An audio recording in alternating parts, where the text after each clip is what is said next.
So this is about liberation, it's about unconditional love, it's about wholeness.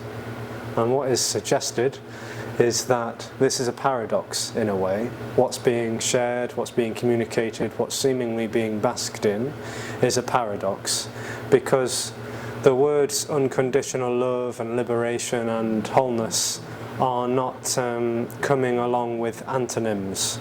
So the antonyms to love and being hate, and wholeness being separation, and liberation being confinement, all of that is liberation and unconditional love and wholeness too. That's the suggestion. What's being seemingly basked in or basked with is about energy, which is all there is. It's boundless, it's free, it has no limitation or conditionality.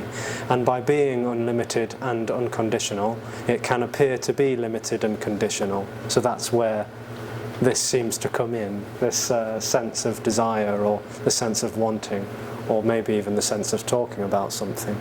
But what is basked in, or what's shared, talked about, communicated, what's energetic about all of this, is that there's no one to be separate from what is. There just is what is. Separation is an appearance, an illusory one at that. There's no real separation between anything. There's not even any between. There's no things to be between one another. So there's just wholeness. And wholeness, being unconditional freedom, energetic and free, can appear to seem limited, conditional, finite, separate and contracted. So the appearance of confinement is not real. And energy being all there is, being fast, being slow, being still, being moving, being hot and cold, night and day, being all of these polarities, is it does anything and everything, and yet it's nothing at all. There's no thing at the centre. There is no centre. There's no centre to anything. There's just this. So there's no space, but yet space is on another appearance. So when energy seems to contract, it seems to be here. There seems to be a spatial position. There's a here-ness, and this seems to happen for a human body. So for a human body there seems to be a sense of being here.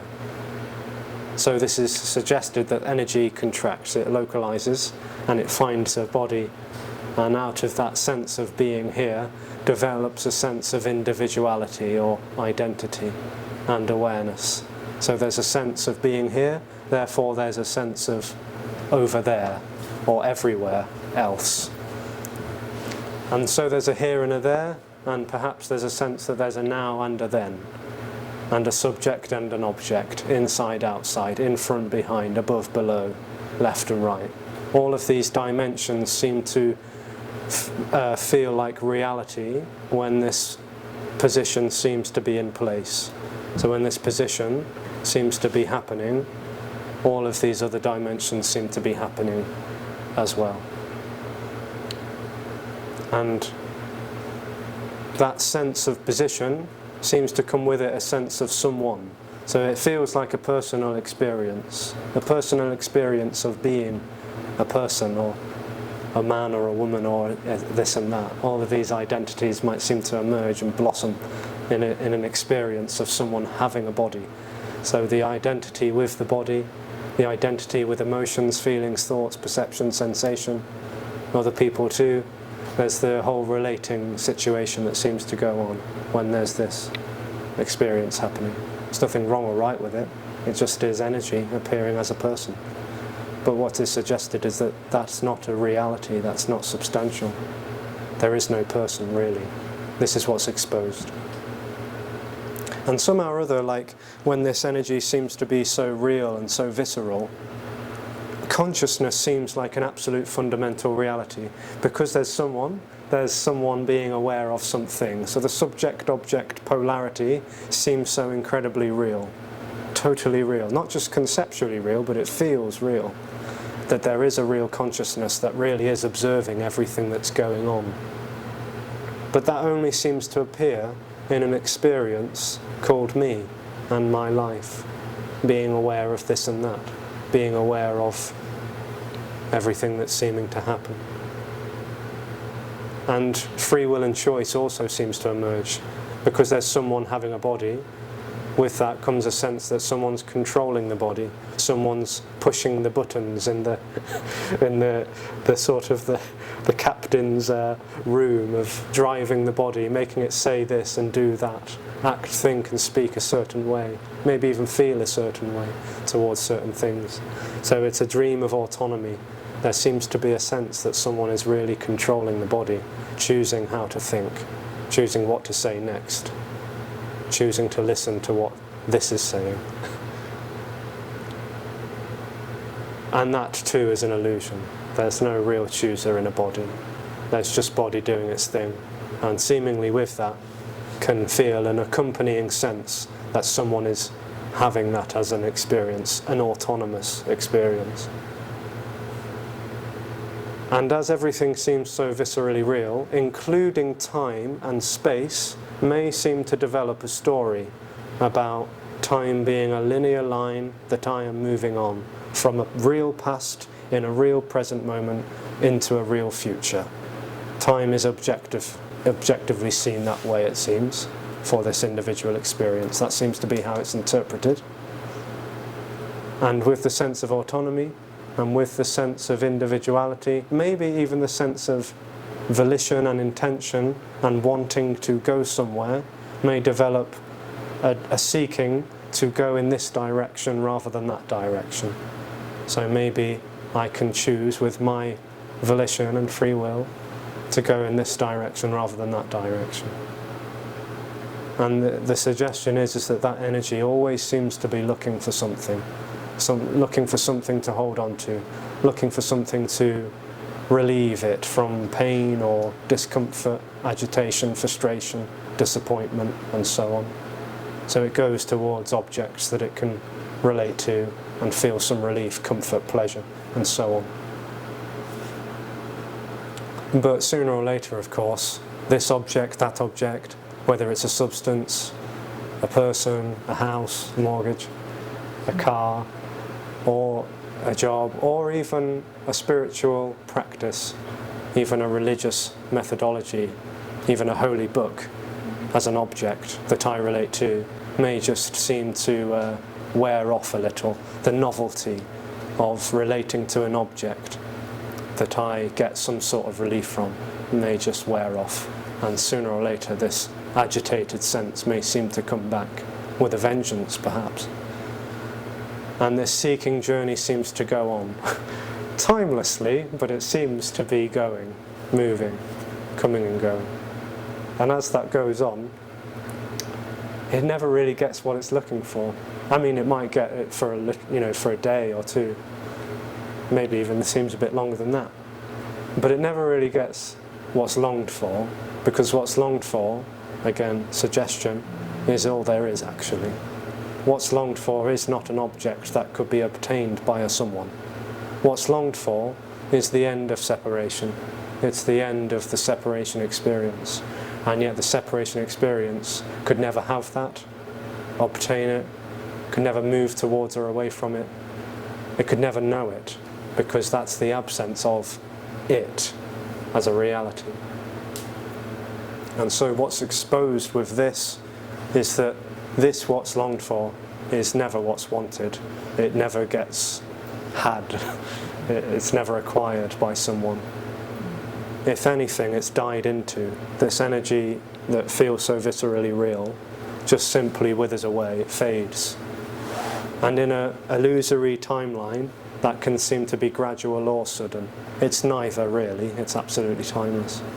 But what can seem to happen with an exposure perhaps, not required or expected actually, but what can seem to happen is some sort of basking, an energetic basking, in which body just simply seems to relieve and let go. It's not a volitional let go, it's the absence of a sense of volition, and there just can simply be a a fading of a dream that's not really happening, and body just carries on doing its thing like it always does and did, timelessly.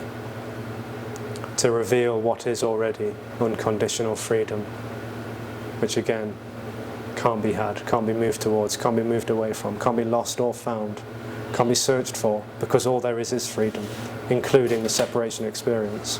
All there is freedom. So there's no one to be separate from freedom, there's just freedom. Which is why it's not moved towards or away from, because it's just freedom. This is freedom already. There's no getting that, there's no getting it wrong or right. Agreement, disagreement, belief, disbelief, resonance, resistance is all freedom. So whatever happens, tears, laughter, boredom, silence, chatting, is all it. It's all this. It's all the beloved. So whatever happens is unconditionally free to be what it is. Yeah.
Good morning, Alexis. Hello.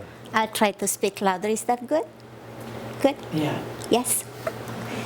Okay. So I have two questions. Yeah.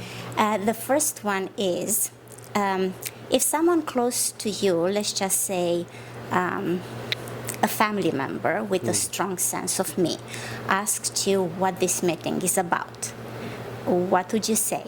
And I know you opened this discussion with this is about freedom, but I know that the person I have in mind would follow up with the question, what do you mean? Yeah. And the second one, before I forget, and I'll rephrase it if it's needed, is about this energetic basking that you were just talking about. Does it have to do anything with the words that you're speaking? Because yesterday you said that words are just sound. I believe you called it rambling or something. Yeah. So if this is just rambling, what does this energetic basking has to do with it? I'm thinking because if you asked me to start chanting right now, I'd be just heading out the door. So that would not be an energetic basking, right? Yeah. So what does it have to do with the words, especially that what I hear is that they're empty and meaningless and... Okay, so The first question is totally hypothetical. There's no knowing what's going to come out of this mouth if a family member asks what this is about, or a friend or whatever. So there's no knowing. It just comes out as it comes out. This doesn't tend to talk about it unless someone asks about it. So, you know, this meeting is seemingly looking at that, but this doesn't tend to go around and, you know, chat with the person at the cafe and say behind the counter, by the way, this coffee isn't real and you're not real. Like, talking happens, you know, it just happens as it happens. So the response happens spontaneously. It's not like someone sitting behind the words thinking, choosing what to say carefully so as to hit the nail on the head, you know. It just happens effortlessly, it's spontaneous. And that's the case already. That's the suggestion, is that actually spontaneity is all there is already. There's no autonomy already to let go of or to surrender. The energetic basking is totally unknowable. It's unknowable. That is also a suggestion, because it's not known. It's just what's happening. Like, energetically, there's just some seeming shimmering, I call it. The body can seem to shimmer, can seem to like wobble and resonate, which can only lousily be called energetic, because it's sort of a mystery, really, because no one's stepping outside of that to have that as an objective experience. Would you say that that's an apparent cause and effect in this appearance? No. No, it's timeless, it's causeless, it's effectless. The words happen as they happen. They don't carry any meaning because there's no recognition that there's anything to connect the words to. So there's not a destination. Meaning sort of requires a journey and a destination. It requires two separate things to relate to one another. This means that. This is timeless, immediate, spontaneous, singular, and so there's no meaning to be applied to that because it is, all by itself, what it is. Which is why it's called an exposure rather than a teaching or something, because this isn't an application to help anyone change or become something, because what is exposed is already unconditionally, timelessly free. Now, some bodies could say all of that off by heart, and energetically it may or may not resonate. That's why the words haven't really got anything to do with the energetic basking, because someone that's having a positional experience could say all of that from a learnt, you know, repetition, and it just is not the same. Yeah. Well, I could say that. Yeah. It doesn't mean anything. Yeah, yeah. Doesn't need to mean anything. Yeah. Thank you.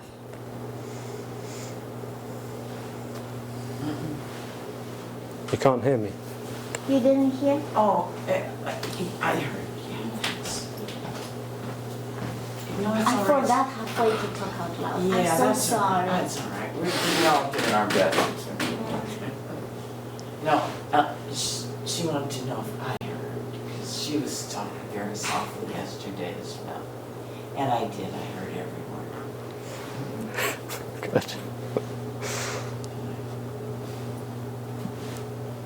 But hearing words happens or it doesn't.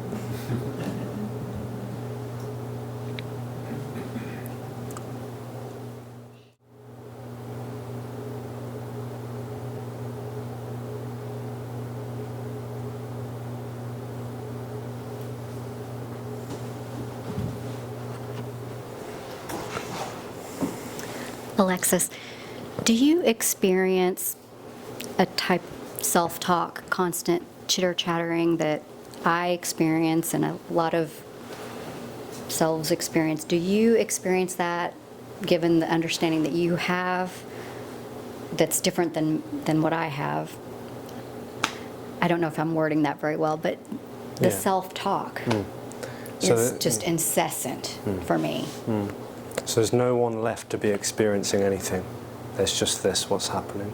And therefore no one to be having an agenda with what's happening. There's just what's happening. Stunningly simple and ordinary.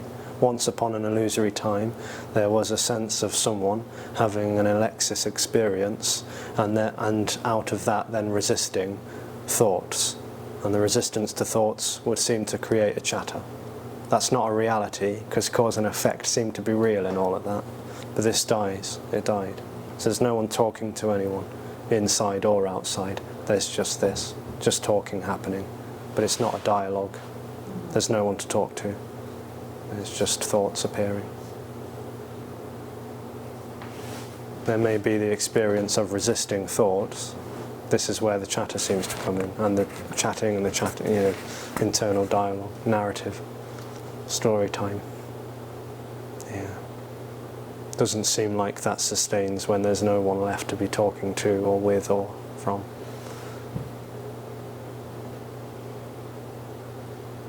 And there's no validation that that's better or worse either, because it's already impersonal freedom.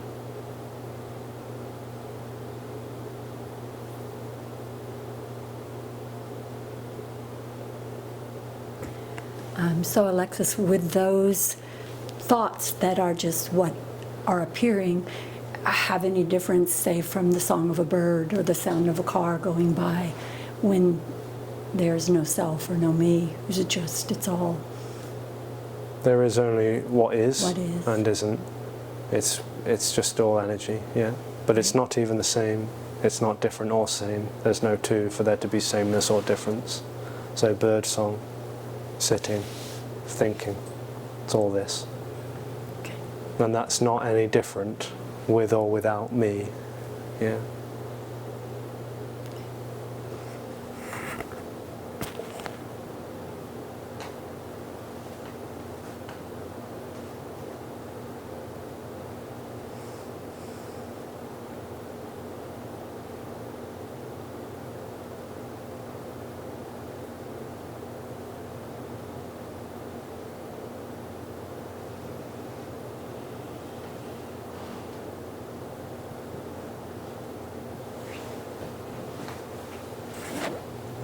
Hey. So, hi, Alexis. So, if the talking is just happening, but no one is talking, then the talking happening through this body or from this body cannot happen to this body. You know, what can come through this body cannot come through this body. If this body or this brain has knowledge of bird, so then this body can talk about birds. But if this body has knowledge of computer, then that will talk about computer and not the birds. So why? So what is that?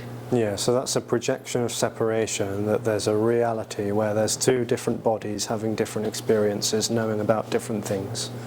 There's no reality to any of that. There's just this. So there's no difference or sameness between these two bodies, because there's no between. There's just body or bodies. Thoughts and conditioning, the appearance of conditioning and preferences, characteristics, mannerisms is all just what is as well. There's nothing appearing as that.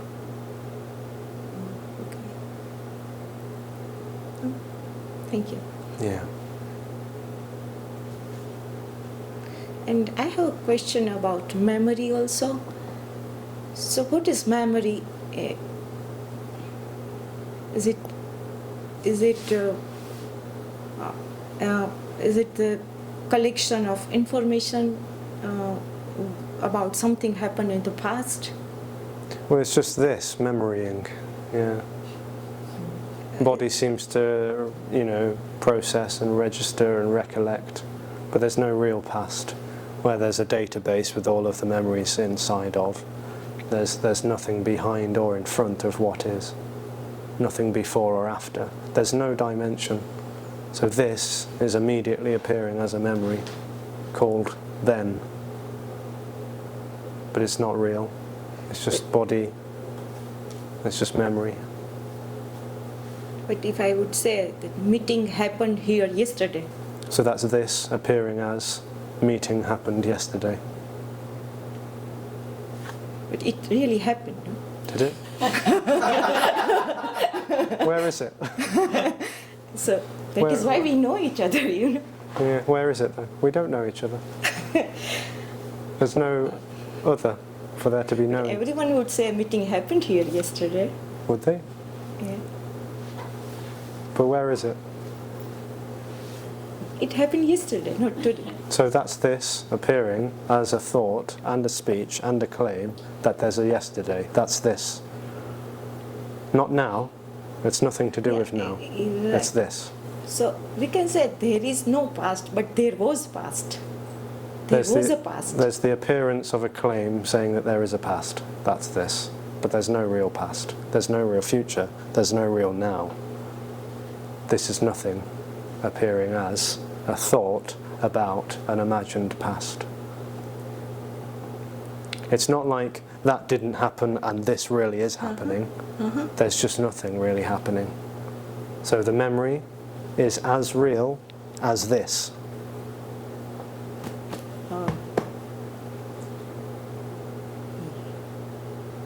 There's not like layers of reality, like memories are a little bit less real and matter is a little bit more real. It's all not real.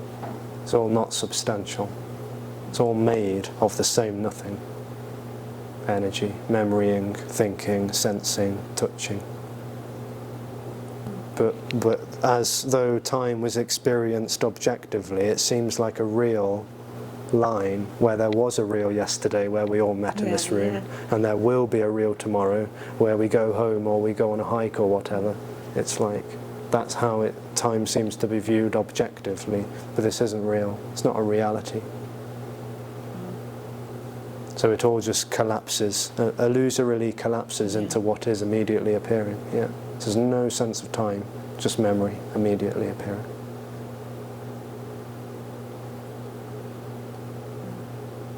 Interesting. It's incomprehensible and it doesn't really make sense either, but that's how it goes.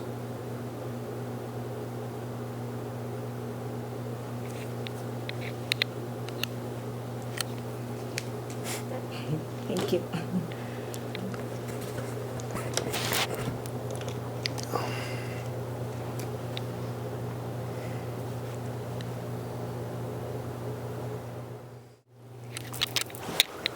I thought immediacy now had reality or more reality than the past.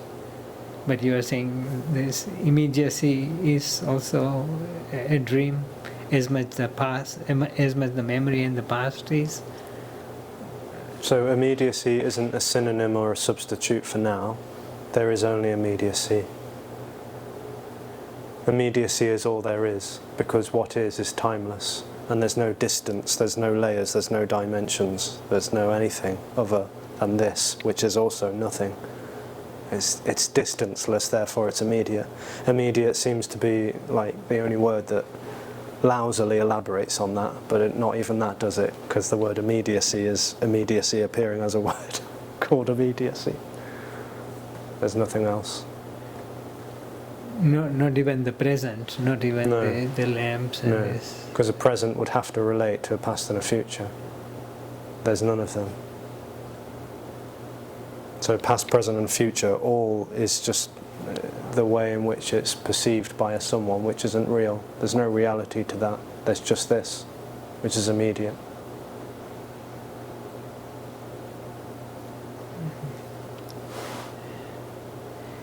And the reason this seems like the reason it disappears is because the I disappears. That is the reasoning, did you say? Yeah, the reason the past disappears, the present disappears or doesn't exist is because I disappears. Because there's no I to be viewing time objectively. And that's why there is no past and the present. And it never really was a reality to begin with. There was never a real past, present and future. It's just a dream that there was. The I created all this. Well, it didn't create anything. That is the illusion. The illusion is that there is a real self that's really viewing a real timeline. The illusion is due to I. Not due to, it is I. I and the illusion are identical. Illusion is I is illusion, identity, individuality, separation. This is all dream stuff. There's no such thing.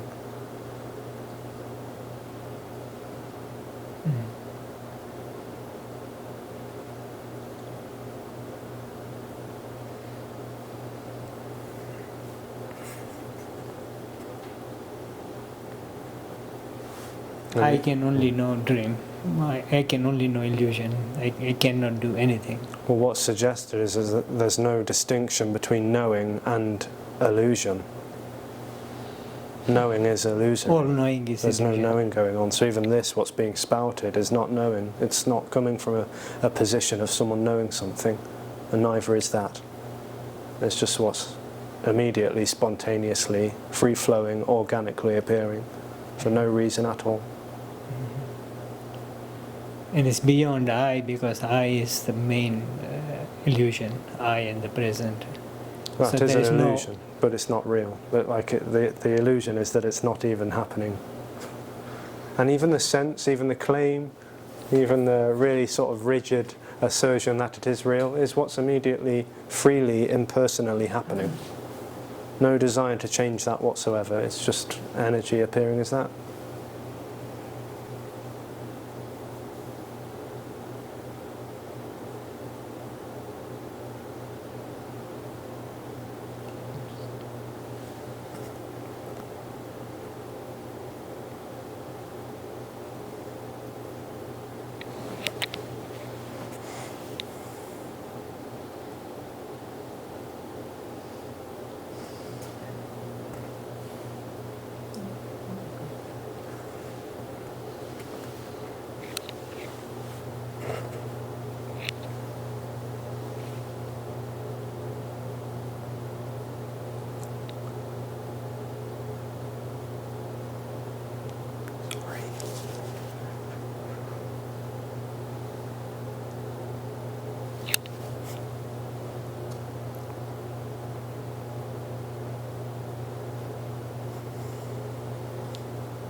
So whatever happens, it happens randomly, or does it follow any pattern or any rules?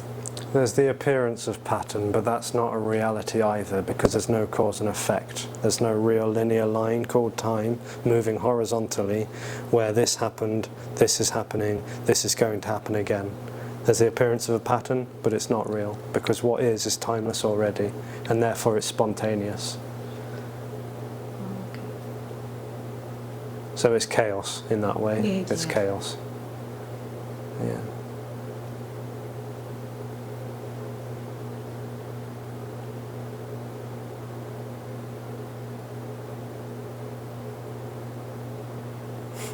And chaos can appear to be ordered too. Chaos in a particular pattern. Yeah, chaos can appear to be patterned, yeah. Thank you.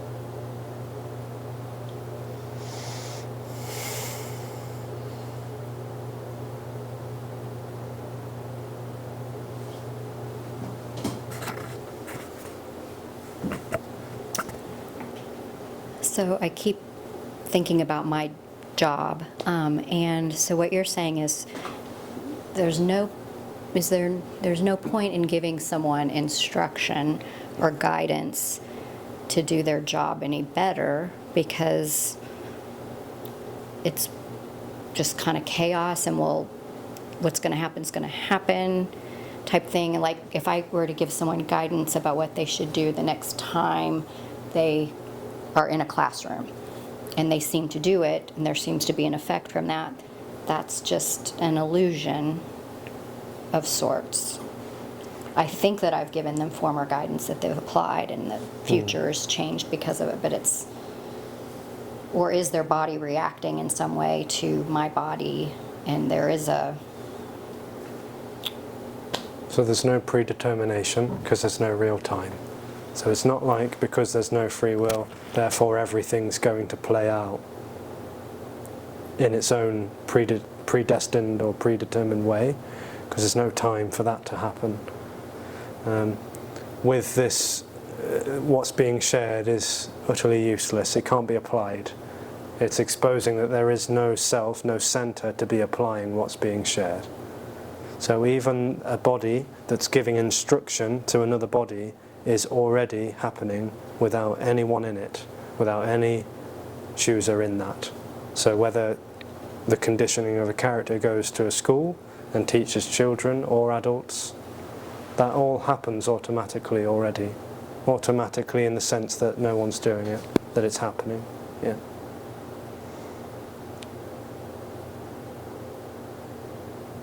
So if a conceptual understanding seems to develop around this, that doesn't necessarily mean that body just stops telling anyone what to do.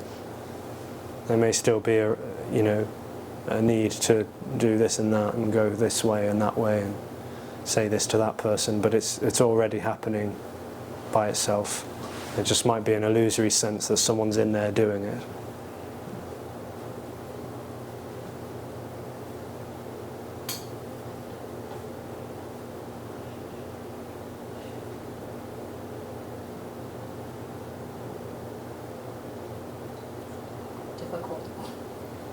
Difficult to grasp. Yeah. Because I understand that the ego that we feel is very false, and I understand all of that, but it is difficult to grasp this all of it. Yeah, it seems to be totally ungraspable, really.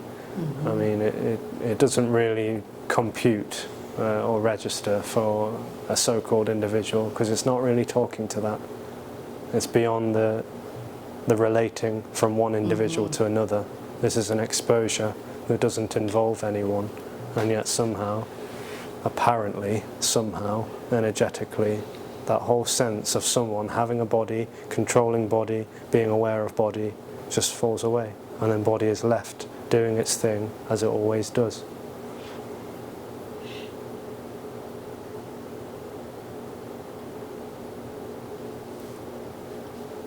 And I don't want to take up people's time if you've already talked about this weekend, because I know we're here only today, but would you mind speaking about what your life was like before, or when you had this, the liberation or the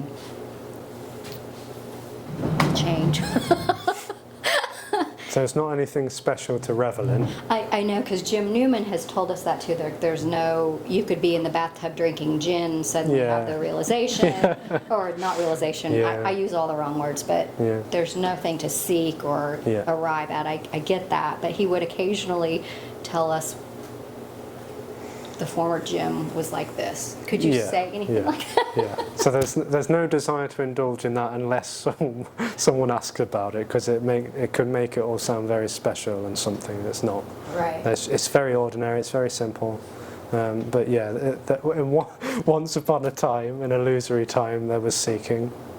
An apparent character called Alexis going to this teacher, that teacher, meditation, yoga, breathwork, qigong, Reiki, tarot. Well, not tarot actually. I couldn't be bothered with that shit. But and then philosophy and tantra and all this and that, and then awareness of awareness, presence, abiding with the self. I mean, it was a buffet. I call it a spiritual buffet.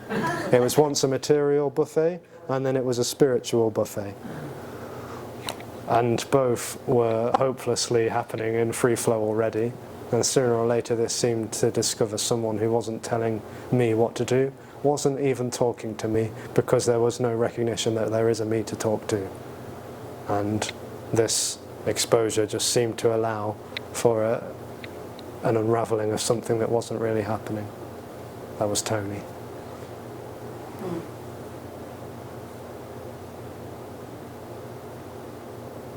But as you say, body could have never even heard of the words spirituality and enlightenment and yoga, and poof, it's over. And some bodies go to meetings like this and yoga classes and all this and that, and for years and years, and there's still a seeming illusory prevailing sense of someone. Yeah, so there's no rules.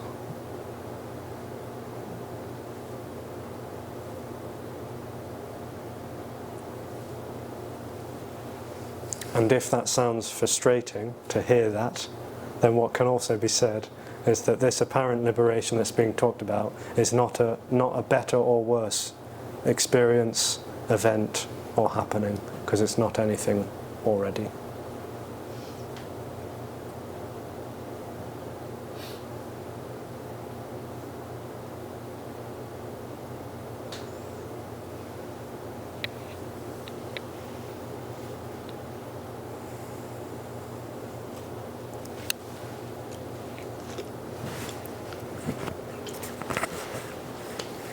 And you mentioned Tony Parsons. Were there several meetings with Tony, or just one meeting? And So I never actually went to any of his meetings, I just listened to him on YouTube.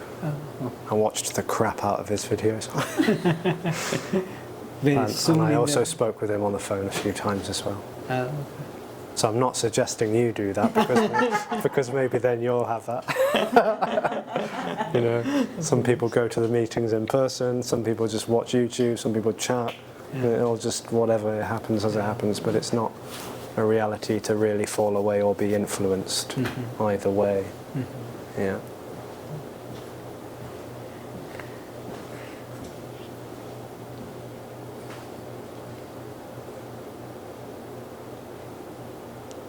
And going back to her question about instructing or telling somebody, she may not be telling, and telling happens, you mentioned, but that telling would have some effect, a person learning. Well, but it's not real, and there's no real distance between a teacher and a student, and a teaching and a taught and a practice and an initiation and all this and that. There's no separation for there to be cause and effect, and there's no time either. So cause and effect requires all of these different dimensions to be connecting up to one another. Right. And what's suggested is that there are no dimensions, there's no layers. It can be imagined. It's difficult to imagine. It falls apart, yeah. And it's not even a thing to have ever been a thing to fall apart. This is so immediate, it just cannot be comprehended. This illusory experience lives in analysing and relating to this and that term, that equation, this and that. But this is too immediate. It's too immediate.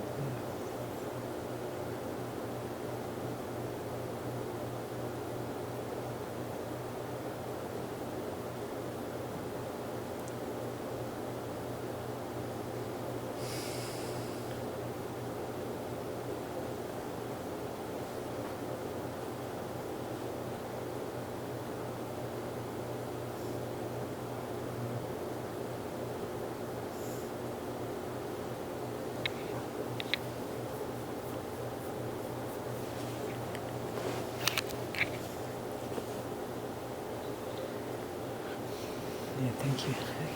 Thank you for talking about this. It's so different. It must be frustrating to explain this viewpoint. No. No one's doing it, it's happening. It's effortless. Body still might have pain, that's also effortless. Yeah. And because there's no desire to change anyone's mind about anything or convince anyone that this is speaking the truth, it doesn't matter, so there's no strain happening. If everyone walks out of this room saying that Alexis is speaking absolute bullshit, that is absolute freedom. It doesn't matter.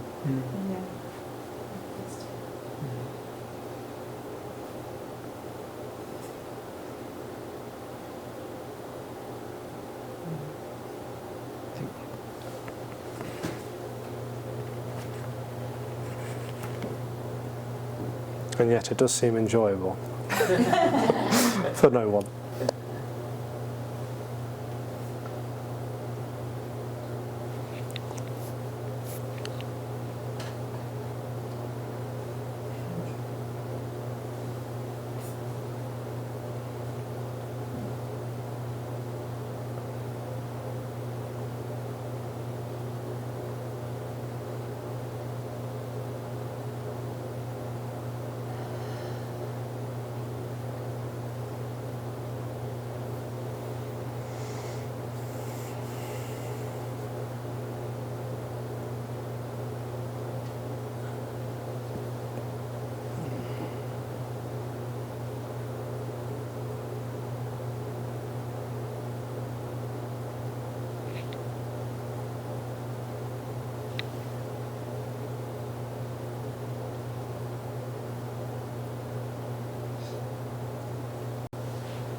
Hello.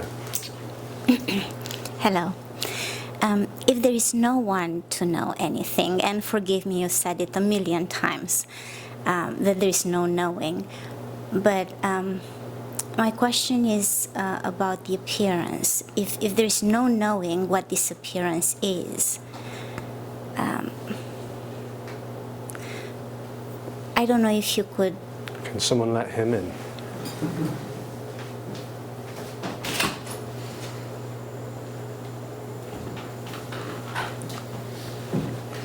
It's probably impossible to say more, but could you say what you mean by this appearance is not real? Do you mean it's not solid like the conceptual mind would view it? But if there's no knowing what this is, can you say anything about it? No.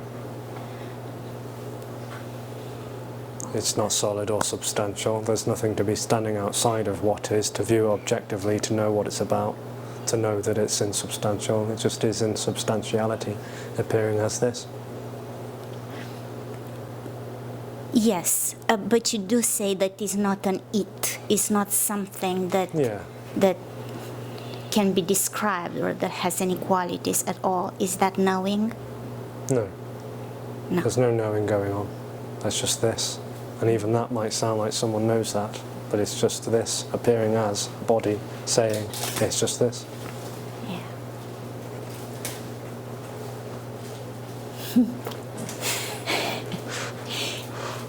And my other question is about the apparent conditioning. Is related to, I'm sorry, what's your name? Asha. It's related to Asha's question. If the appearance is not real and time is not real, then, I mean, you said earlier nothing is real.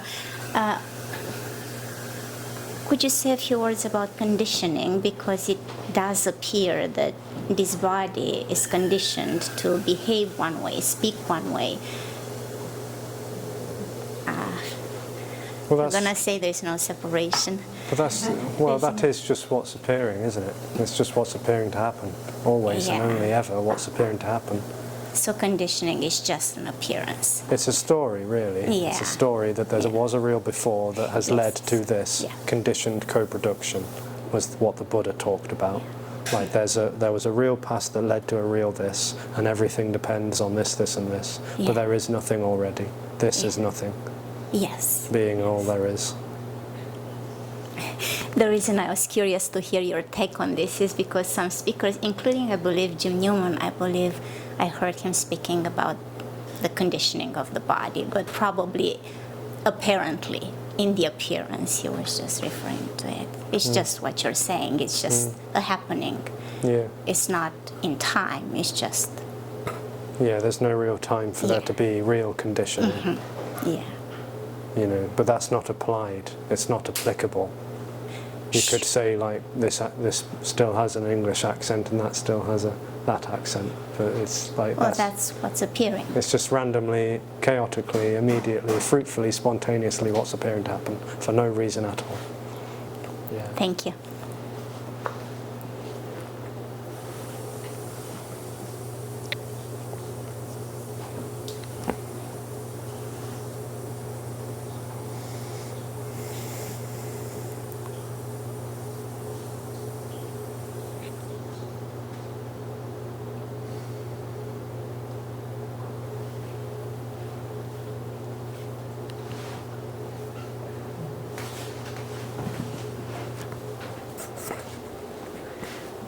So just to clarify, the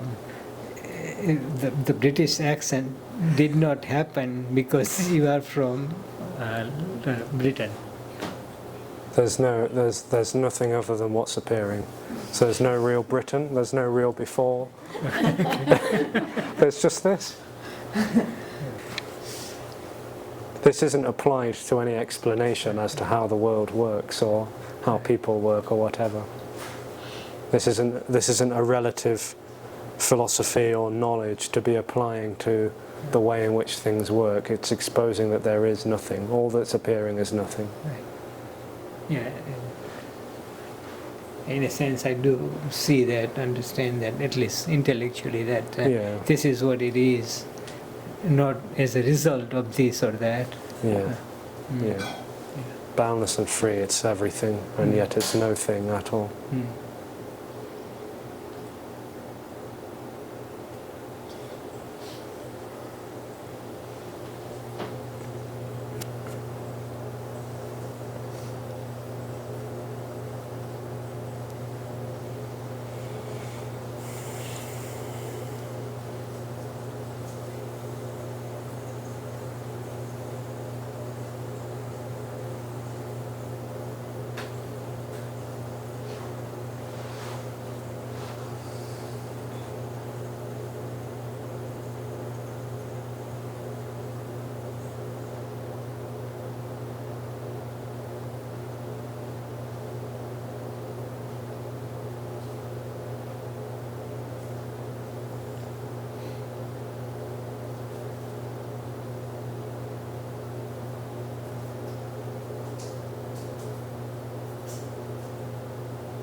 So you said it seems almost ungraspable, whatever we are talking. I mean, you are talking. Then what made Alexis grasp it so quickly and so easily? Nothing. It's not grasped. It's not understood or had because it's not something to be obtained. It's not an object. What's being talked about is unobjectifiable and unsubjectifiable. It's nothing. There's no conceptual understanding may seem to apparently happen, but it hasn't got anything to do with talking about this, because this is not. It just happened. Just apparently happened, but there's no real past. Just this. Then how could it happen with us? How could it happen with us? With us, so that we can grasp it. Well, but this doesn't grasp it, so that won't either, because it's not an it to be grasped.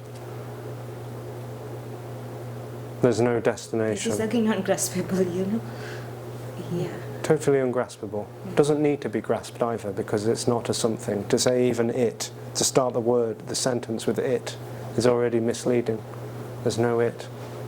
There's no arrival, no destination, no thing called enlightenment or liberation or moksha. It's never arrived at. It's never gotten to A and B, journey and destination. There's none of this. So nothing is to be done. Nothing is to be done, and there is no real self at the center of a body who is controlling anything.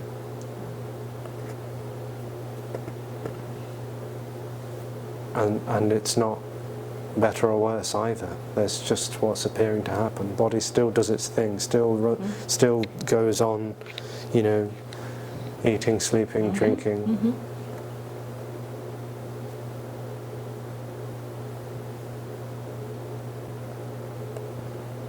No one arrives at freedom. Freedom is just totally all there is, on no one's terms.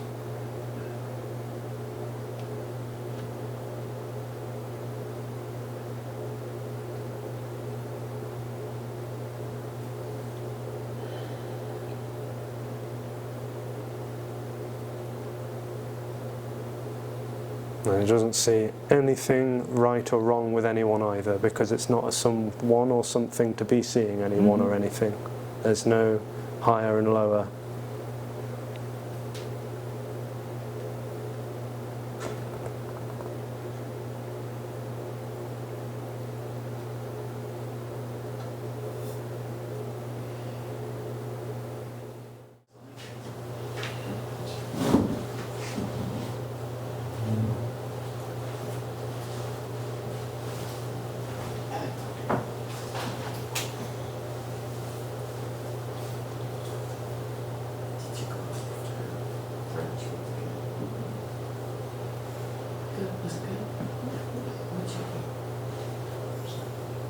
Shh.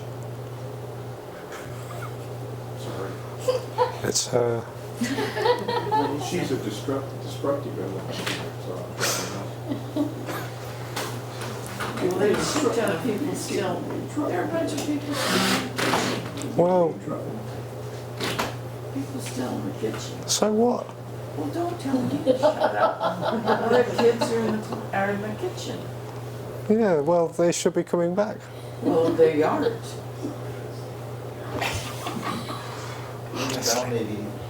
I already did. Should we do it Real again? wimpy. Should we do it again? Yeah, do it again.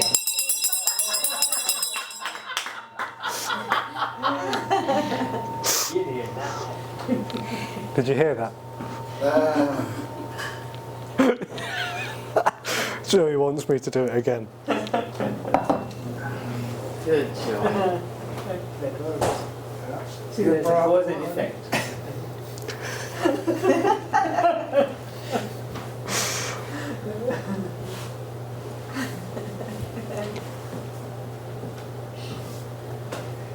Are you happy now? Not at all.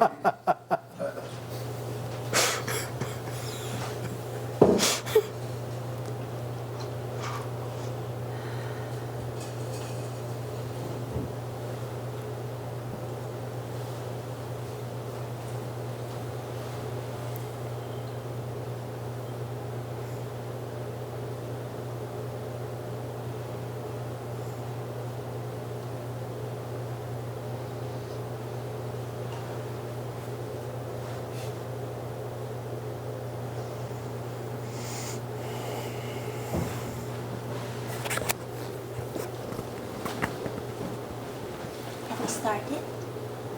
Yeah, we started 4 minutes ago. So back to the appearance. There is no knowing what this appearance is, but I heard it described as a play of light. Is that just a way to appease the one who wants to know? Or would you agree with that description at all? Would you ever use it? Well, what seems to be happening is play, in a way. It's energy playing, dancing, singing. Light is a metaphor, a nice metaphor. But there's no real qualities to what's appearing. The qualities is what's appearing, but that's nothing appearing as that. It gives something to the seeker. I mean, to me, I conjure the image of a movie, like the projection of a movie onto the screen. But of course, it's not that. It's just a conceptual understanding. And there's no one to be watching the screen.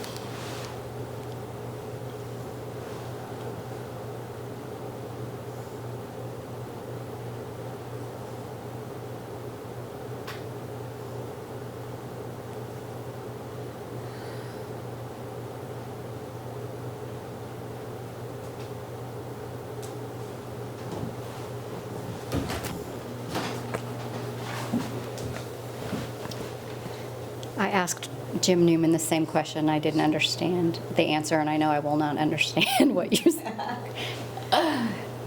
When it seems like there's a decision that needs to be made in one's life, like a divorce or a move or changing a job, can you explain more about it will just get made, it will just happen, there is no free will, so there's really no choice. Could you just babble words up to me about that? Babble words at you. Yeah. Just because it does seem like there are decisions to be made, and I don't trust, I suppose, that they will just it will just occur. I feel like I need to make a choice about things. So I don't I just can't Yeah. grasp it. So what is really rather radically suggested and exposed is that there's no one in this body calling the shots and running the show already. Decisions appear to happen, but there's actually no one at the center of the body doing it. What seems to happen is an energy being felt locally, sensed in a body or with a body, misinterprets somehow that it's in control of body or nervous system, receiving signals, and the body seems to misinterpret that someone's in control of it. But actually body is just doing its thing. Like everything else, trees growing, birds singing, the ocean, waves, it's all happening in free flow already. But human body just seems to have this apparent, illusory, additional perception of someone. And in that illusion seems a felt sense that someone's controlling her body. Once upon a time, I was scratching my leg. Now, scratching leg is just happening.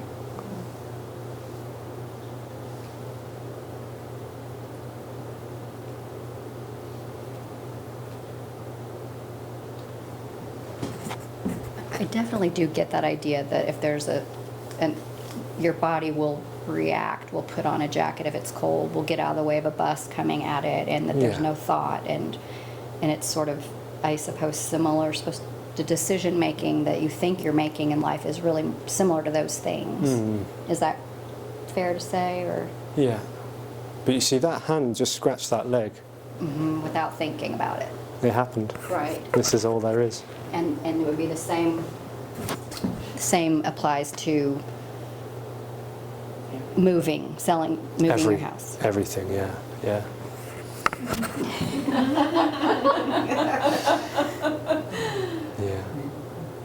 And in that dream might also be the sense of, but if I let go, then my life will fall apart. It's already not in control to let go. It's tension. It's tension misinterpreted as autonomy.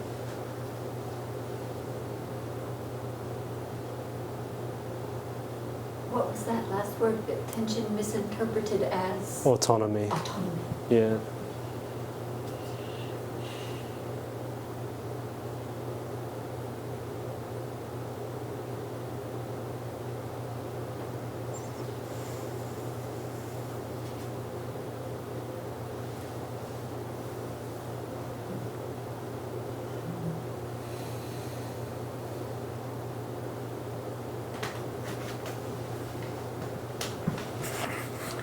Alexis, so when you say tension misinterpreted as autonomy, there's like an element of fear in that, it seems, here.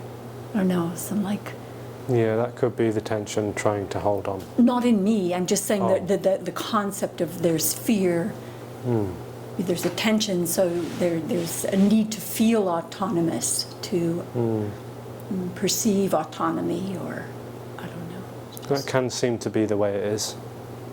Again, in an illusory, artificial dream reality of separation and individuality comes a sense that I have control and I need to be in control.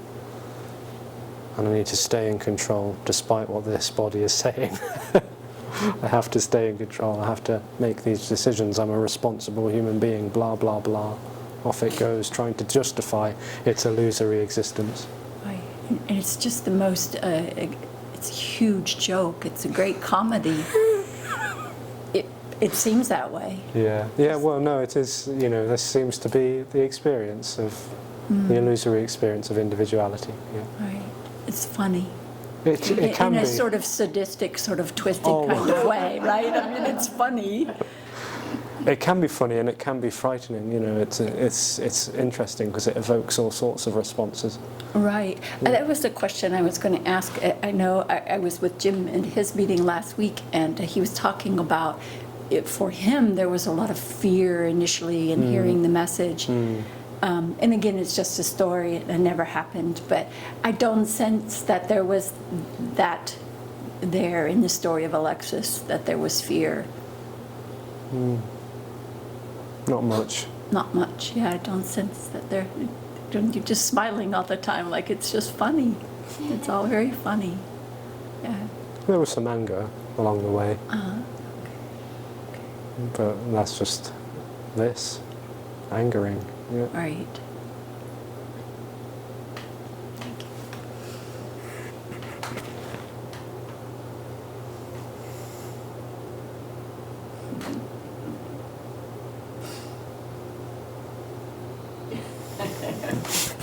This angers a lot, so I get it. Oh, Yeah, anger can be kind of an addiction in a way. yeah. You know, It's- frustration or Oh. grumpiness or, yeah. But it's pure passion, you know. It is. It's Yeah. very alive. Yeah, The yeah. anger, yeah. Yes. So it's, yeah. In a story, this used to practice Buddhism and meditation, metta bhavana, loving kindness, compassion, mindfulness, and all this and that. And so anger was thought of as a really bad thing. I have to suppress it, or I have to deal with it, extinguish it.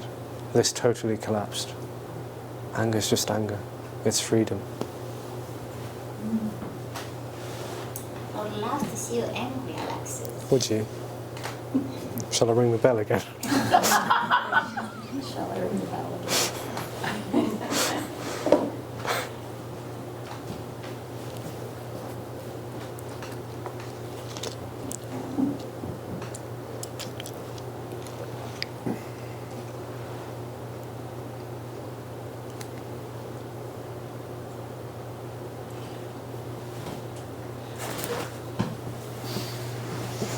Hi.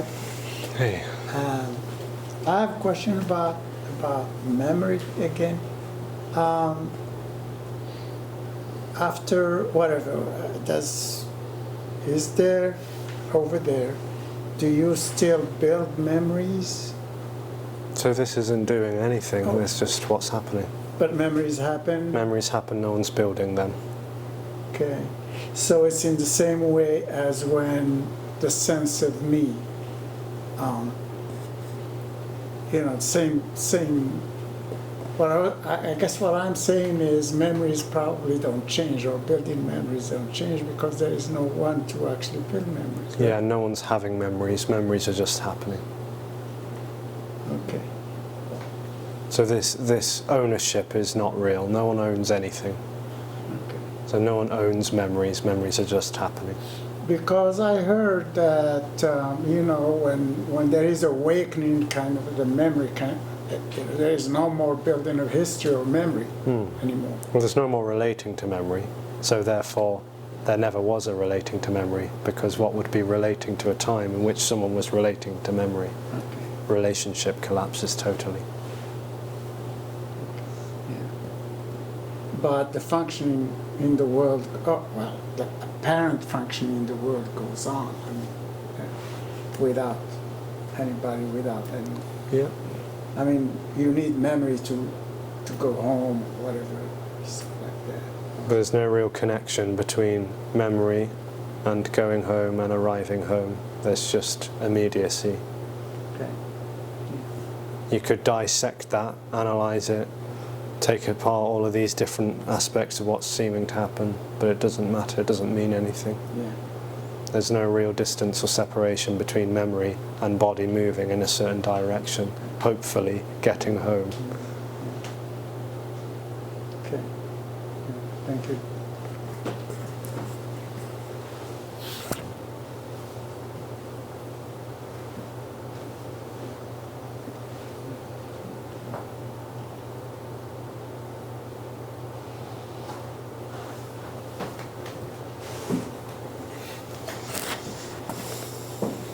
Yeah, I'm sorry, I didn't get that. So memory, well, like finding the direction to home, there, you said it works differently.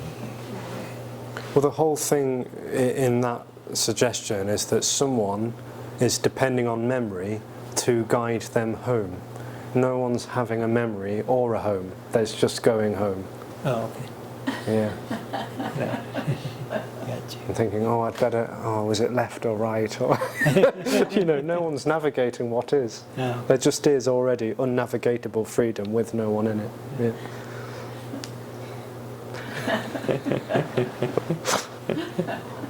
It's so obvious, but this so-called me would never know it. Yeah, I want to do it. I want to be in charge. My memory, I said that.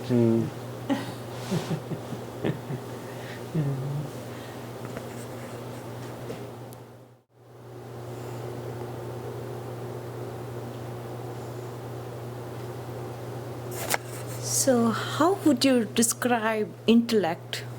Is it a part of me? No. No. Intelligence seems to be another appearance, like the intelligence of nature, or the intelligence of body, nervous system, endocrine system. It's energy. It's all energy. It's energy. Yeah. So energy seems to have an intelligence, but there's no one behind it choosing how to make nature become and behave. There's just distanceless, directionless, dimensionless freedom, energetically boundless and free. And that includes brain and computers and Yeah. trees, mountains, oceans, everything. Every cell of body. Every cell of body Body, what about body? has intelligence. Seems to. Seems to. Yeah. But in another way, it just seems to be intelligence bodying. Yeah. But there's no real difference between intelligence and bodying. So it can't be talked about, can't be comprehended.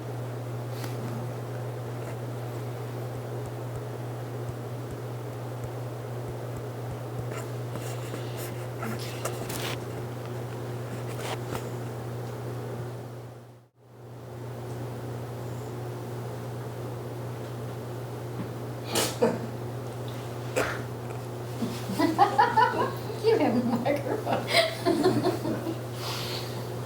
The hand that gives me.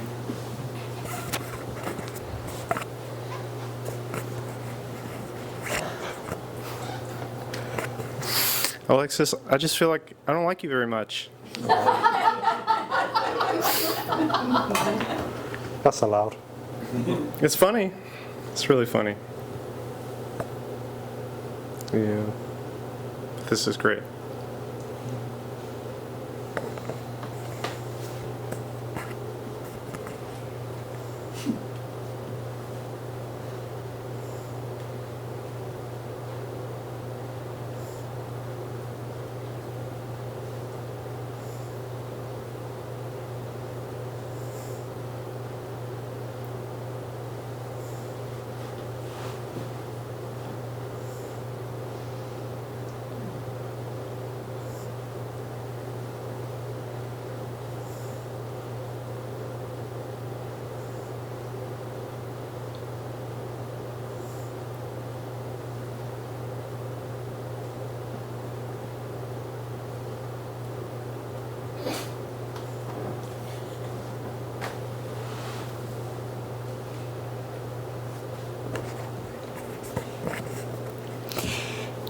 These words, Alexis, that you just said earlier, dimensionless, boundless energy, when you say them, they just appear out of nothing. They don't carry any meaning. You don't really know what they mean.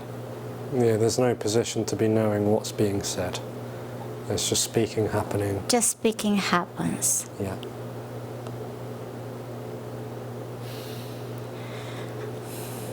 You could tell a story about how this went to listen to this old guy and do this, that and the other. You could tell a story about all of that, but there's no connection. There's no things to be connecting together. There's just immediacy. So speaking is it's just spouting, pouring out of absence. Coming out of nothing and is nothing.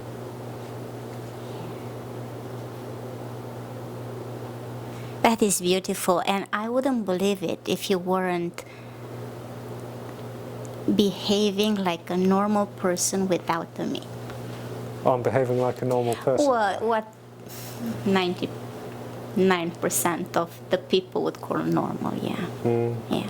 Without the sense of a me, yeah. So if I was a bit more wild or a bit more... Then I wouldn't believe what you're saying. You know, belief or disbelief, it's all what is.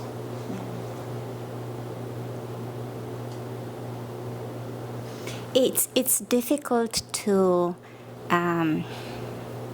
for the me to believe when you start with there is no knowing and this is just rumbling, and then the me is trying to grasp the rumbling. It seems impossible to believe, really, Yeah. because that illusory experience seems to project its illusory experience onto everyone and everything else. Like, I'm having a real experience, I'm choosing what to say, therefore everyone else is too.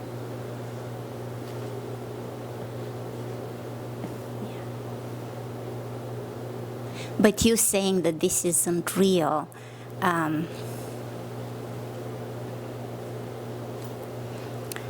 again, as an appearance without the sense of a me, sort of makes everything you say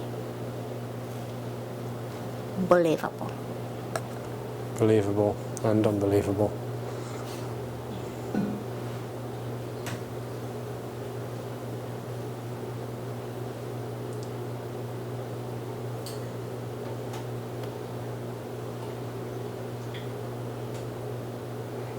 I don't even know what I mean by believable. It's just that whatever these things of reality of being real is not it. That's because I perceive something completely different there.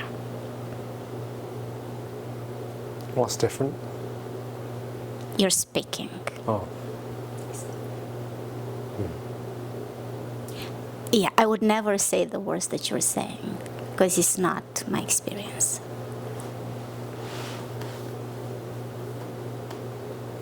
But I like hearing them. Yeah.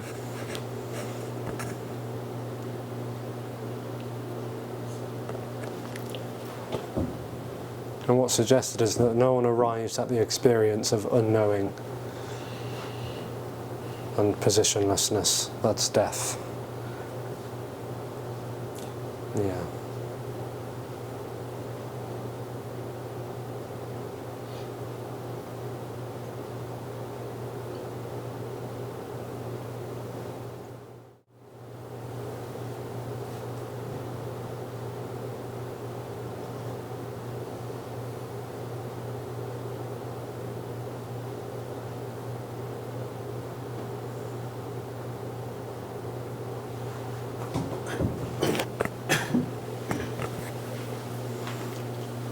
Hi.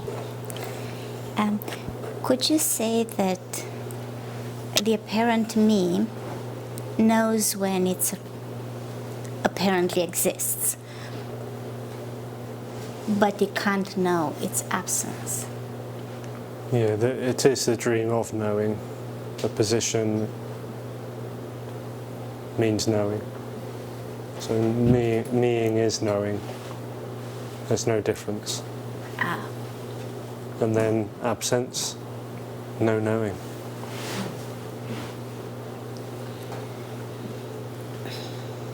So it's possible that everybody here might have. That implies time, my question. I'm sorry, I don't know how to put it, but the bodies here might have had respite from the knowing, but there's no knowing of it.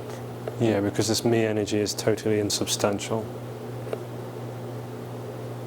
So it could happen that the me energy is not here, but no one knows it. It does seem to happen, yeah. During deep, dreamless sleep for a start. There's no separation when body is totally fast asleep. There's no objectification or subjectification. This illusory contracted energy has no substance whatsoever. It thinks it's a real solidified entity housed in a body that's always always eternally been here. Yeah. Yeah.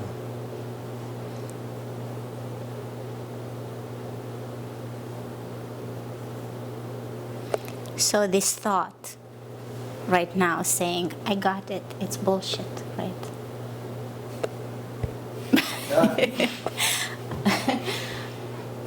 I understood it, but it's not real understanding. What is it? Yeah, and It made sense. perhaps the experience comes back and says, oh, let me get it, let me go after it. That's it. Yeah.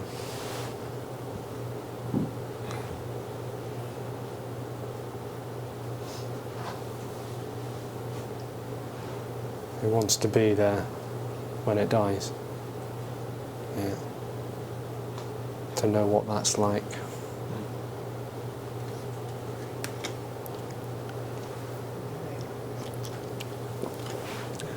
What did you say? This illusory experience wants to be there when it dies, to know what it's like.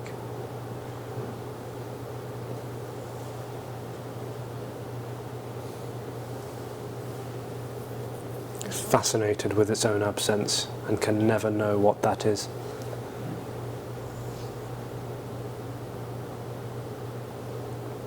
And is also terrified of it, so seemingly perpetuates a dream of sustaining an illusory thing that's not really happening by going after something and running away from what is.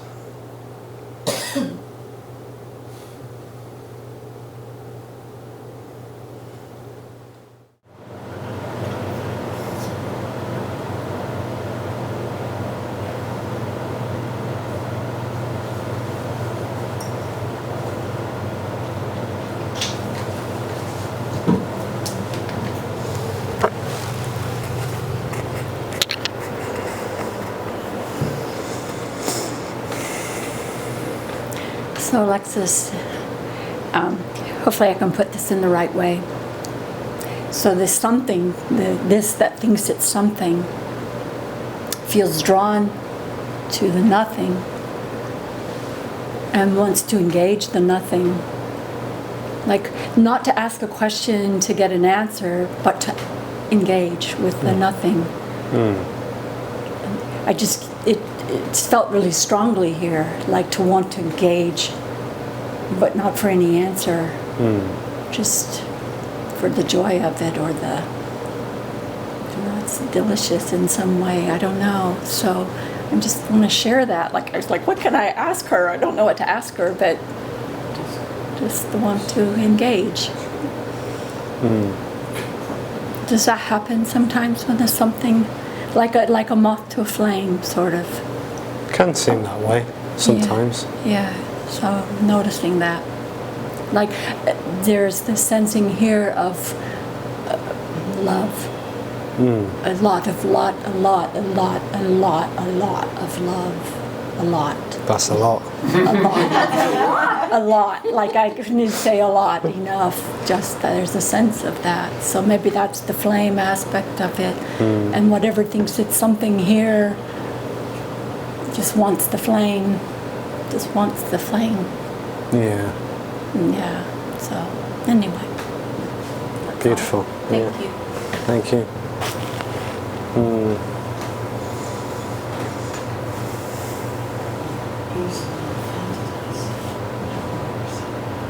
Do you want the microphone to share it with us all? Or?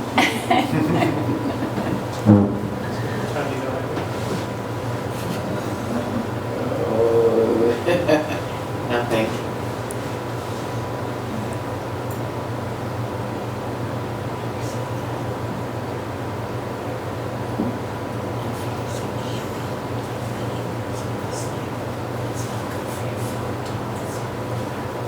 When there was apparently a someone, this absolutely fell head over heels in love with Tony, because it was just in love with something that it could never have, never know, never get. It was just in love with this nothingness being all there is, energy. And that body seemed to apparently represent that, and yet would never accept that it was anything to do with the body or the character or whatever. It's just in loveness with all there is. Say the last sentence. It's just in loveness with all there is, yeah. Right. Well, good luck. Shh. Oh, I'm sorry, Sister Mary, Alexis. Sorry. So apparently the something meets the nothing can also be like naughty children. Well, it's hold on a second. It's not really something meeting nothing. There is only nothing. Yeah. Yeah, the apparent, the sense of something, the sense of it. Yeah, the sense of something is seemingly being exposed as illusory, Yeah. and that can seem to unravel this illusory separation experience, which isn't really happening, so it doesn't really fall away. But as though that sort of apparently falls away, it's just an in-loveness. And you don't know, there's no, it can't be known why. There's just, yes. It's totally unknowable. Yeah. Right, right. It's wonderful. Yeah. I like the word delicious. What's that, delicious? Yeah. Yeah, did I say with that You word? said delicious. Oh, Yeah. it's, but it is. It's just like this, something you ate you can never describe why. Yeah, just not something you can know. Yeah.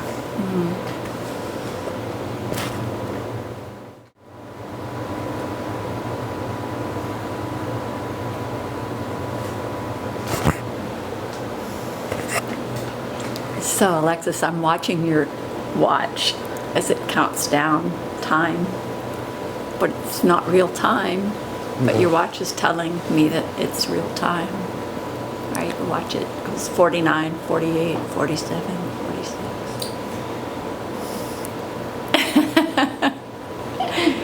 It's very convincing. But it's just a number, isn't it? It is just a number, And but not it's even, very, yeah, not but even that. no. But isn't that interesting? It's so convincing To me. to the me. Yes, yeah, yes.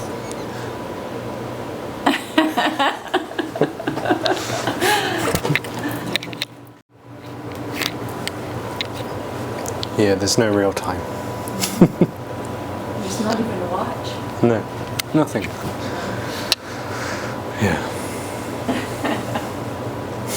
When I first heard this message, the word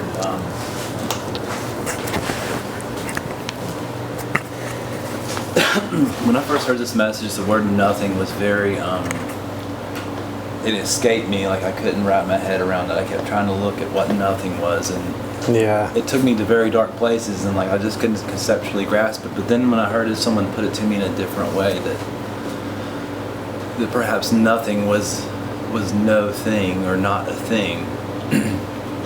So then, like, I find myself in recovery. There's a question in recovery where you're trying to find higher power or God, and it asks what seems to be a question. It says either God is everything or God is nothing. What is your choice to be? And it doesn't let you answer the question because it goes back and forth. But then it was realized, using God as a concept or whatever you want to call it, that if it was not a thing, then it was everything. If you could see the everything and all, including everything, but if it is everything, then it is also not a thing. It can't be pointed to. It wasn't meant to be answered. So then when I started hearing messages, I think like Tony says, like there's no thing hidden in plain sight is everything. Not two. There's not this no thing hiding as everything or appearing as nothing. It's one and the same. It's not meant to be Yeah, it's all there is, yeah. all there is. And So- it's already so. There was no... Yeah. So nothing can't be conceptualized even. What an illusion does with that is just imagine some black hole, which is a something. And when you take away all things, what are you left with? All things. Yeah. So this is nothing. which is everything. It was pretty shocking too when I started hearing this message that a lot of the famous songwriters I had listened to over the years that I thought were writing these jolly good songs about imaginary bullshit were like trying to point people to the same message. I mean, listen to a lot of the later Beatles songs. You know, it seemed like those were like, you know, when you start finding out that they had resonated with messages of this type, that they weren't just making up stuff for the fun of it. They were, you know, trying to show people a new way to see. And yet still immersed in the dream of separation. Yeah. But some diamonds appear.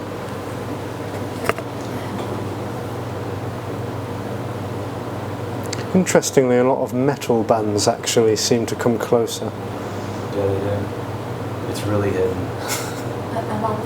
Metal bands. Yeah. Just interesting, like little gems, you know, in some songs of the so-called darker side of music. That too is a story. But gems are found everywhere, it seems, exposing what is and isn't.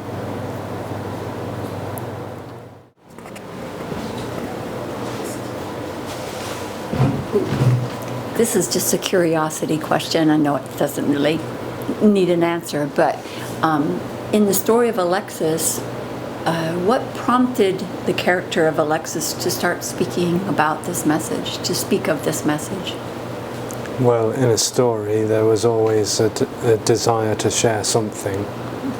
The character has been through yoga, so did yoga teacher training, was teaching this and that, and then died. And was, you know, it's like the character is to do something in this way, like to present or to show or to share something, to speak. It's just the characteristic, it seems.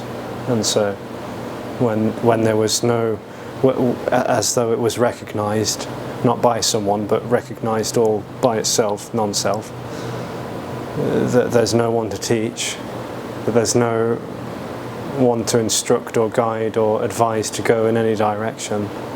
It just seemed like this is the natural expression, really. And so there was just an enjoyment of that, but it's not someone having that as knowledge and then sharing it with others. This is why it's difficult to talk about in that way. But yeah, there was just some sort of enjoyment of sharing this. Not for any sort of desired outcome, not to prove anyone right or wrong, or, you know, impress or improve, just in a way a sort of meaninglessly, joyfully expression, incomprehensible expression or message of freedom. Yeah.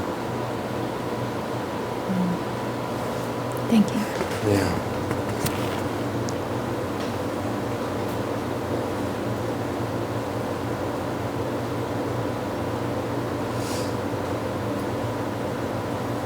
So what was a Qigong class in a cafe became a non-duality meeting in a cafe.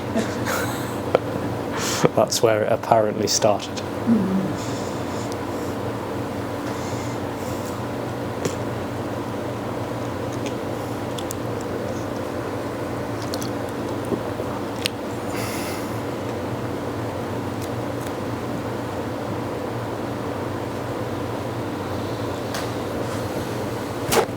I know you've probably heard this story, but I was with Tony Parsons in Lincolnshire in April, and towards the end, I heard someone say this the other day, but towards the end, he mentioned Alexis's name as a voice, a speaker that he was drawn to listen to at this time.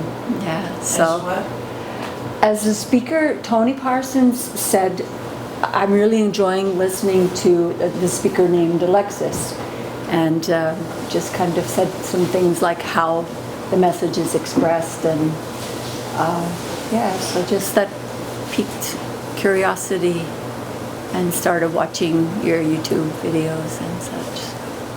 Yeah, it was great. He was great. It is great. Yeah.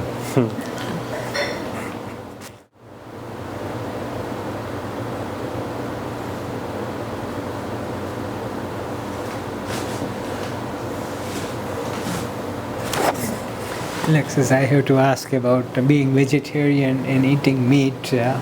Eating meat seems to put animals through pain and torture in captivity. So what are your views on meat eating versus vegetarianism? So all views seem to have totally collapsed, and all there is what's immediately appearing to happen. Once upon a time, this was a vegetarian for a long time, a timeless time, believing that this needs to be done and that shouldn't be done, shouldn't, have to behave this way, have to act in that way, skillful states, mental states, positive thinking, ethics, precepts, it all fell apart. Chaos, no control. Preferences still perhaps happen for body, preferring this food over that food. And perhaps body avoids harming other people or something, if that's the conditioning, the apparent conditioning, but no one does it. And how about ethics in general for society and things like that? Yeah, so the radical thing about all of this is that there is no real morality. Because there's no control. If there's no control, there's no one to be behaving in a right or wrong way. Right and wrong, good, bad, skillful, unskillful. It all falls apart. Because there's no personal responsibility. Because there's no person. It's just appearances. And not even that. And not even that. Not even.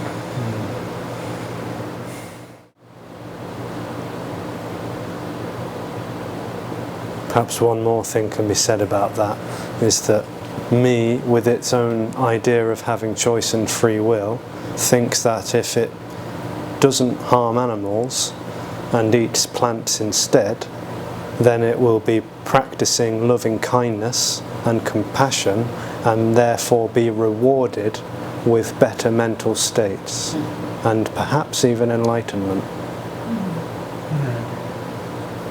Karma. This all falls apart.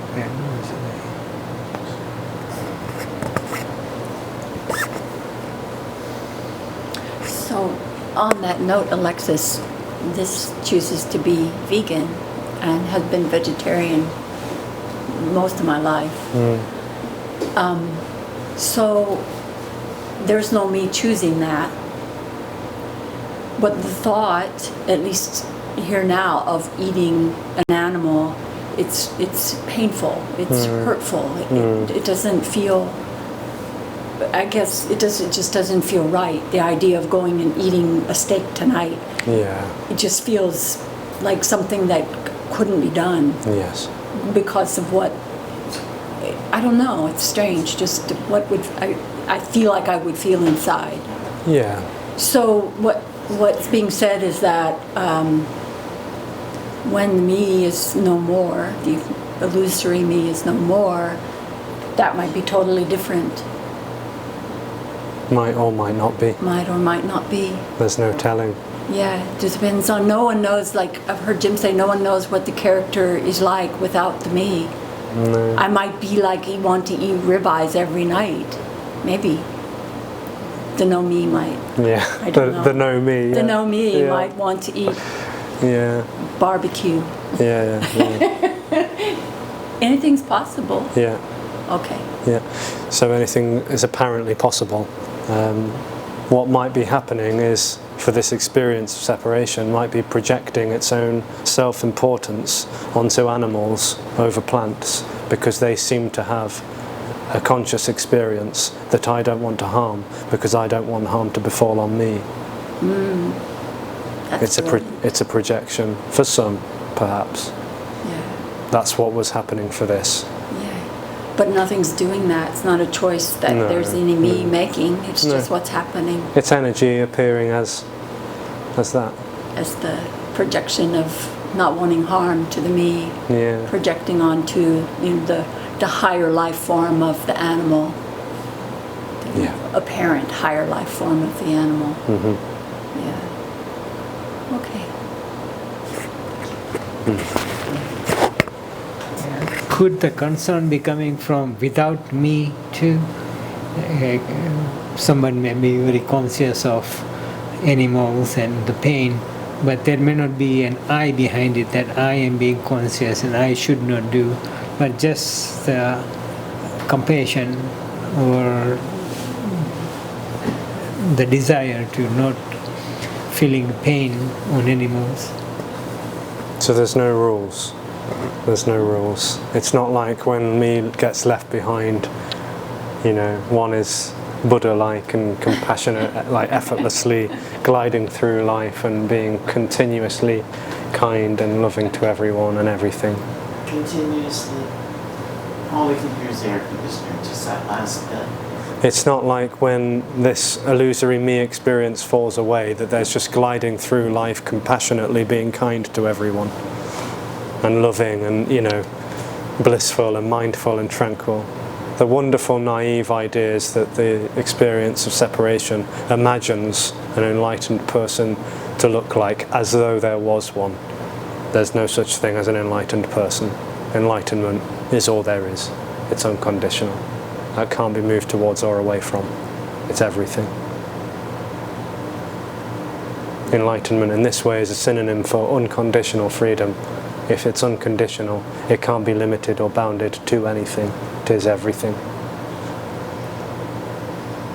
However, without personhood, if the character is naturally caring, perhaps that goes on.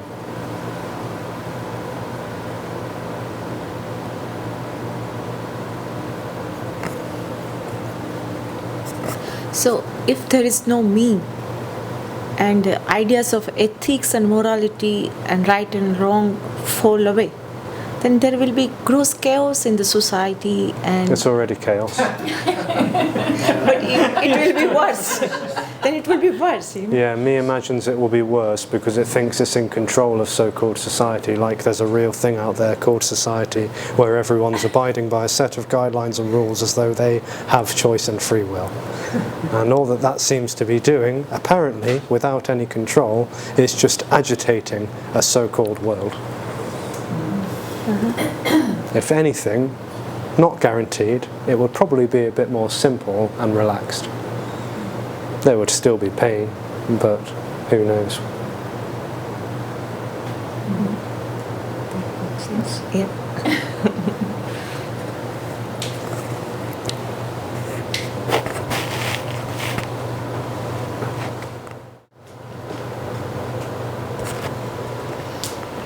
So maybe we'll go down the rabbit hole a little further with that. If you like. So say there's the cow in the field and the vegan says, I don't want to eat the cow, but there really isn't a cow.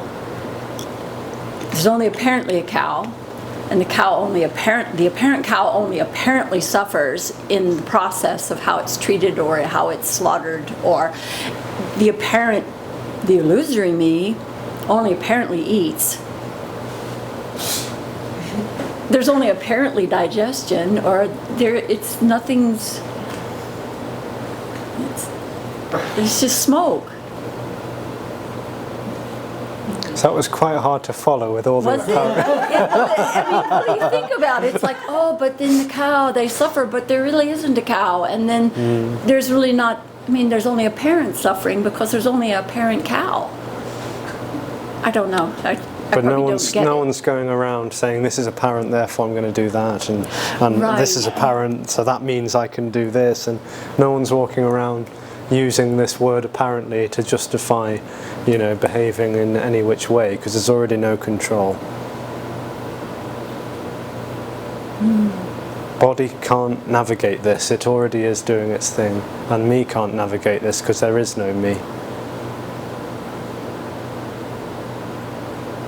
There's what is being shared in a way is totally radical chaos because it's unapplicable And it's got nothing to do with morality. It's saying that there actually is no right and wrong, no good and bad.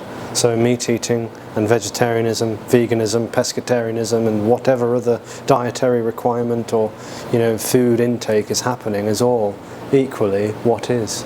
There's no right or wrong. There's no getting closer or further away to an imagined liberation on my own terms. So if I don't eat meat, I'll get closer to something. It's just not like that. Already there is chaotic, effortless free flow.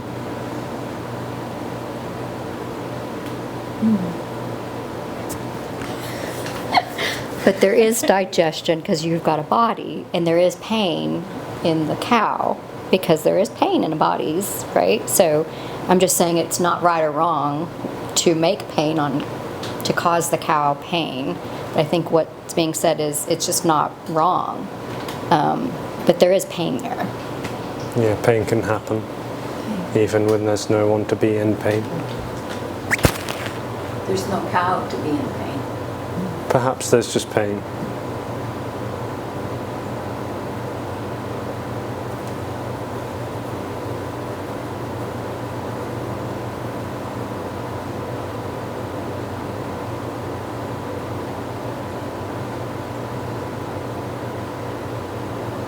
And there's also lots of fields of genetically modified organisms as an attempt to prevent suffering.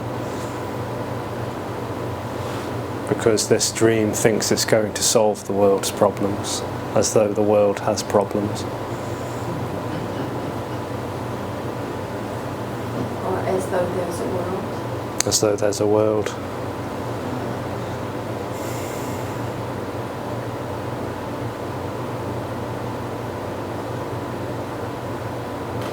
It's all freedom. It's all freedom. It's totally unacceptable freedom.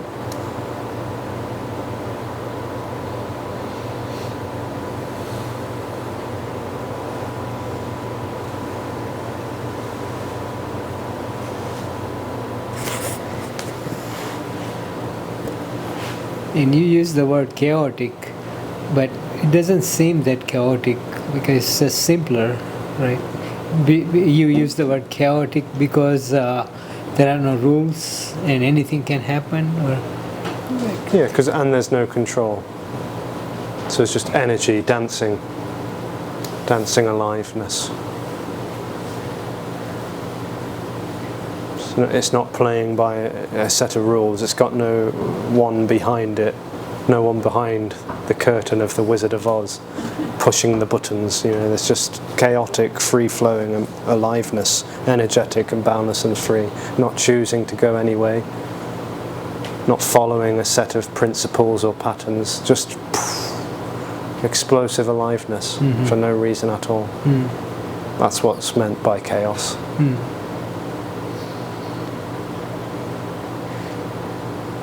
Yeah, the word in a seeming word has a negative connotation, but it's not really negative. It's just more spontaneous and happening, going in any direction.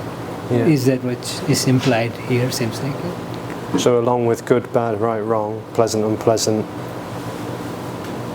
positive, negative, falls away.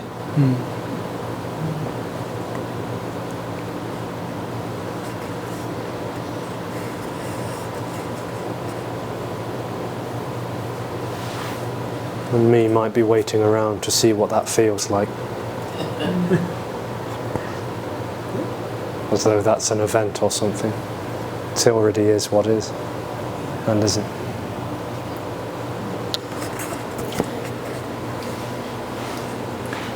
So when there's no self.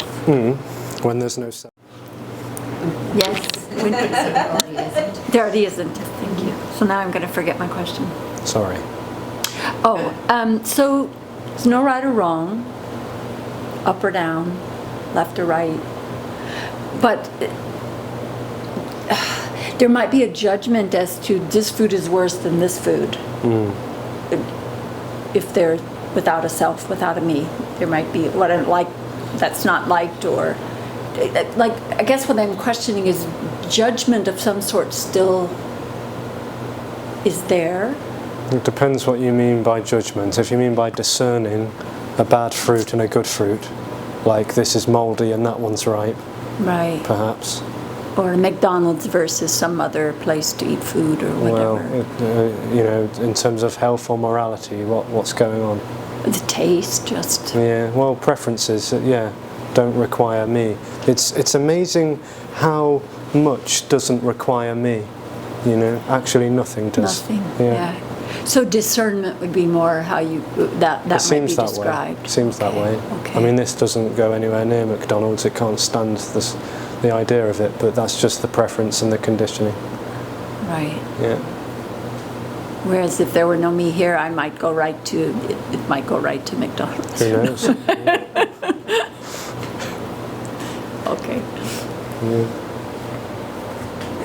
I mean, body can seem to be strangulated, like suffocating with this energy that seems so unbearably viscerally tight and agitated, and in that can seem to be a neurosis of trying to make life better or trying to make life a certain way, but no one's doing that. And as though that apparently collapses, body can become totally dynamic and intense and alive and do all sorts of things that never would have been imaginable, like eating meat after 23 years or drinking after 9 years.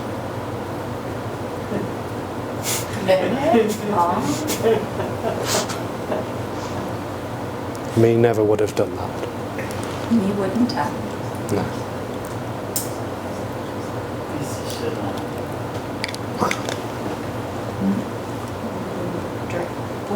Drink alcohol. Yeah, Naomi does. Okay. It's like me wouldn't, but Naomi does.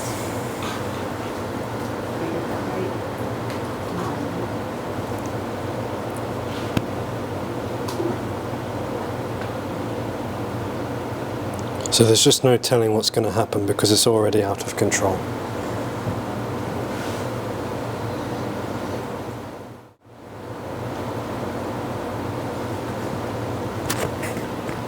I have to say, Alexis, that's absolutely amazing. Is it? It is.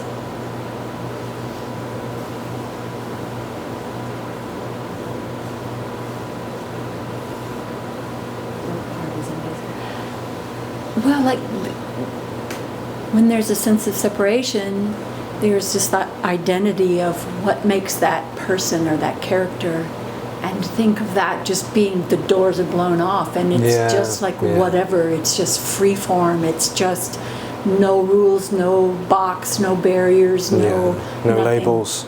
No what? No labels. Nothing. No, I'm a vegan. I live off grid, like all that kind of stuff that you think makes some kind of difference. Yeah. It's just a story. Yeah. So it's amazing, I guess, to think none of it matters. I've heard this message a lot, but when it sinks in, it starts to sink in a little deeper maybe, I don't know. It's just, Yeah. Yeah, nothing matters, but no one lives by that.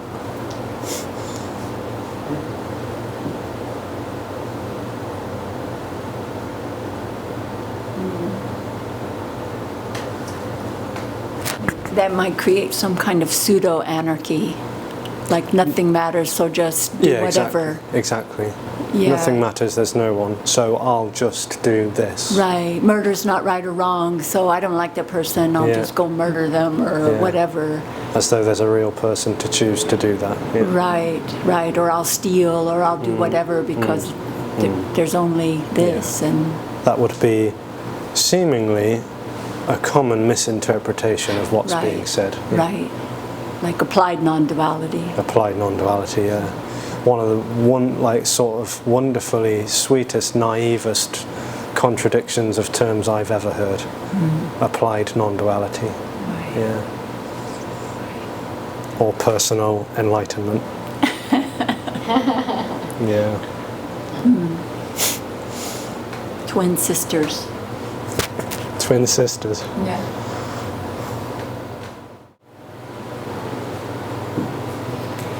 this is not something to live by, but the apparent me will try. Well, it might do, because it might come and with the conditioning of getting teachings, instructions, advice, prescriptions, blah, blah, blah, methods as to how to live, how to be, how to think, and then perhaps coming to non-duality meeting and assuming that that's something that I can use. Yeah, like maybe this is something I can integrate into my life, and what it's pointing out is that there is no one that has a life, there's just life, or aliveness.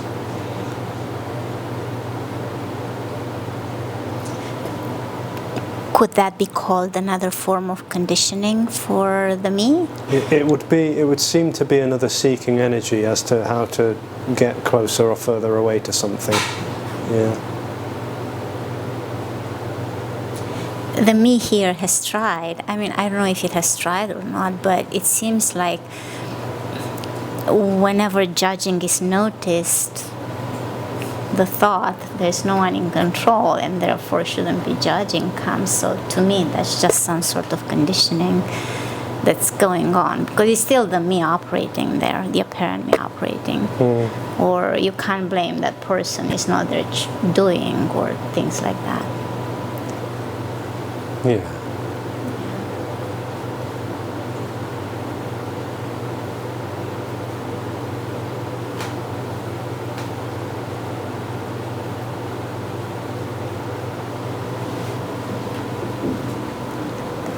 It seems to be like a panicking energy.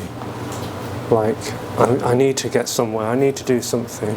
Surely, I need to be doing something, getting on with something, making use of this time, sitting here, wondering what's going to happen, if I'm going to get this, if I'm not going to get this.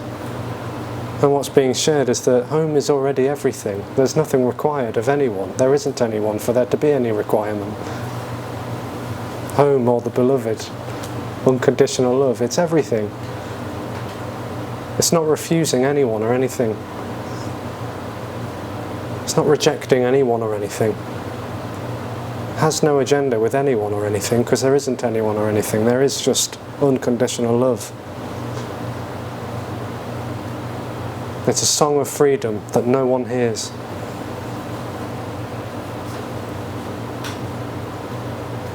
And me tries to run away from it or run towards it. Where is it? Where is it?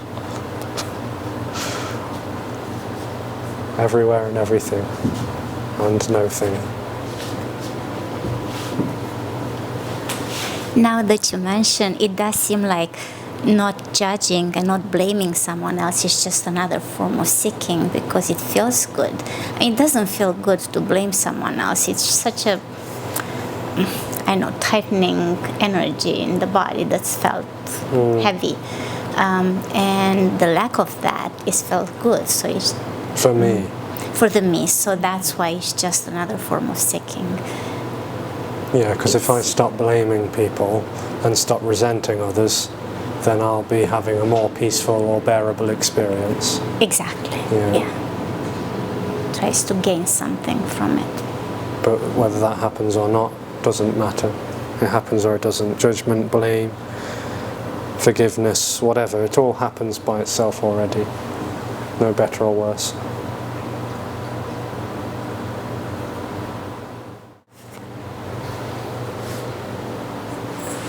So what exactly is it that's preventing seeing that there's already home? We are at home. Seems like there is this.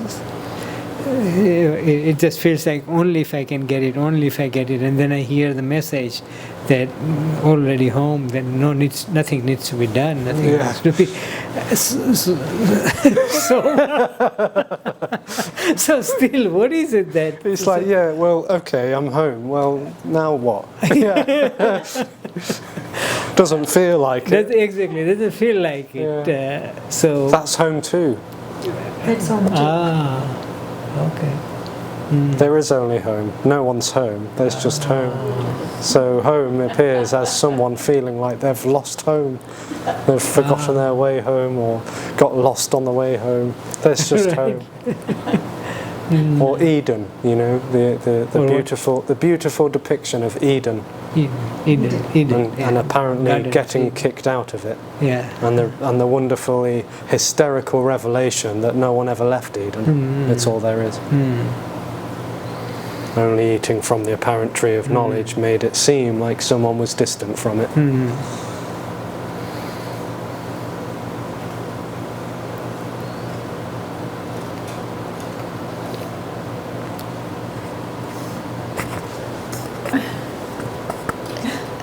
So, would you say, I pardon the language I'm using. It's all right. Animals seem to have, no sense of self and no morality, and more what you're describing I think of as cows or my dogs, and they seem to capture this.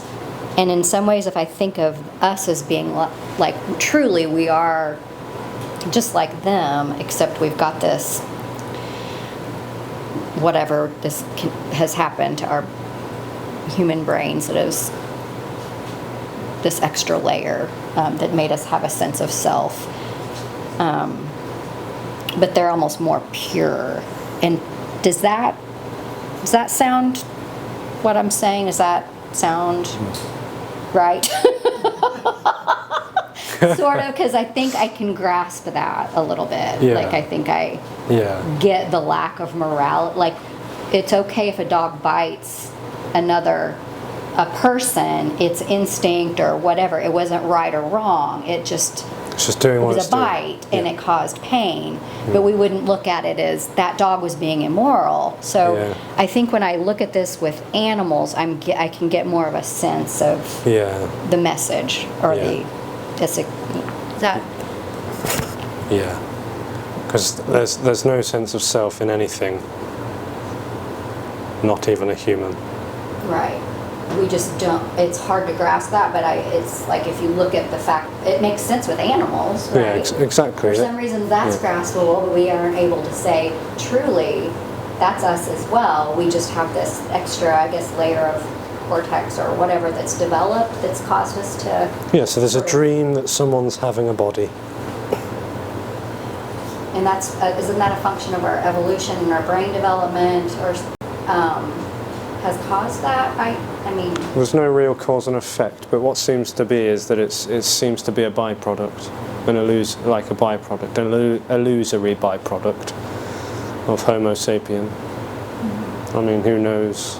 Really, it's totally illusory and insubstantial. There already is no self at the center of a brain or body or nervous system.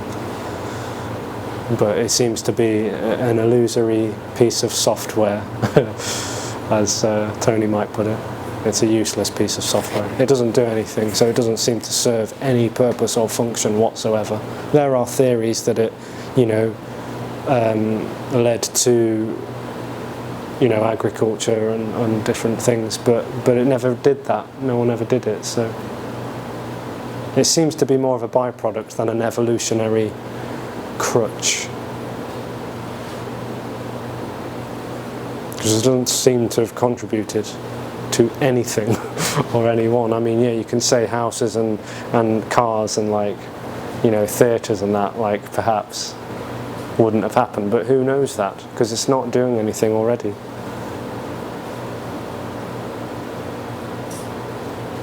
There's no desire to go into speculation about that, because this honestly doesn't know, and it doesn't care either, but it's interesting a bit, I guess.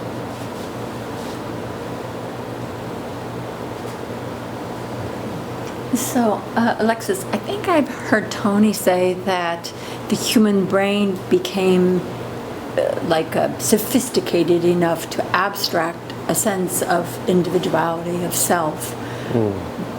But then there's also that contracted energy. So I don't know how you feel about either of those two ideas. It's not... if that tension or that contracted energy is there, the sense of self will remain. No. There's no distinction between this illusory contracted energy and self-sense. There's not two separate selves. Right. There's not even one separate self. It seems to be a misinterpretation. Body misinterpreting that someone is inside of it, running around like a headless chicken. Yeah, but is that a result of that tension, that contracted energy? There's no result. There's no cause and effect, because it's not real. No. Okay. That can't be understood either. No. Right? It's just as though energy, in all of its, diversity and complexity and simplicity and total infinite non-possibility, just seemingly appeared as a position that seemed to then be viewing a world out there. I like the theory that magic mushrooms might have guided that. But who knows? I've heard that. Homo sapiens, walking across the deserts of Africa and looking in the shit of cows and finding, oh, there's a little mushroom, and then eating it and having blown out psychedelic experiences, and then suddenly there's a sense of someone having a body through an illusory process of millions of years. This was what Terence McKenna was into. It's interesting, but it's all wonderfully meaningless.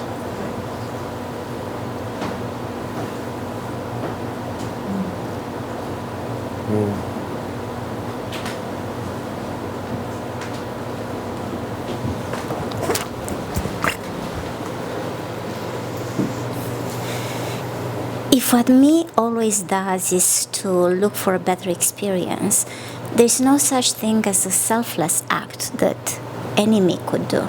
Yeah, selflessness and selfishness totally collapse here.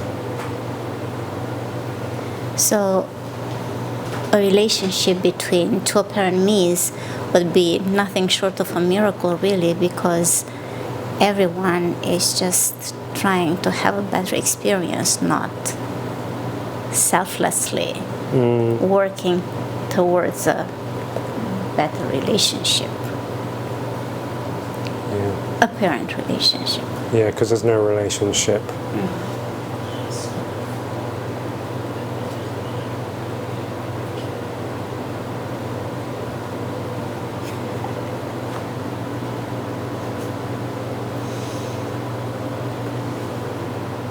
Lots of people around who are still married, poor them. Lots of people, what, sorry? Lots of people around who are still married, and I was just saying, poor them. Poor them. Just kidding.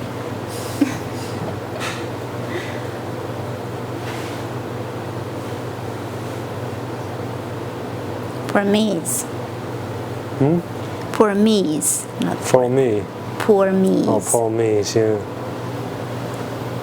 Pour me another drink.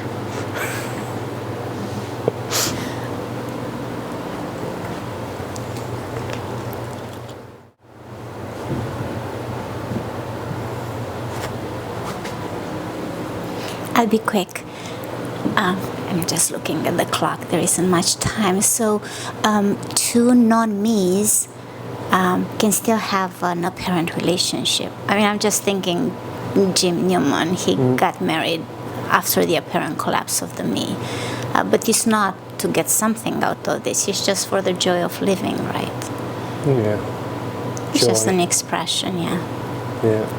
And that must, in my mind, must be a beautiful relationship between two non-me's.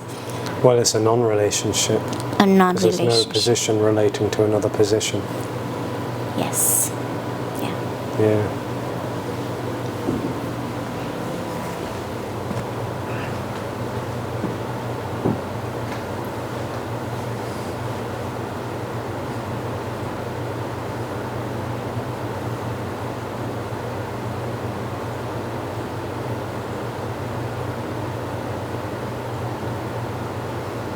To even call it a non-relationship actually makes it sound like another something. It's not.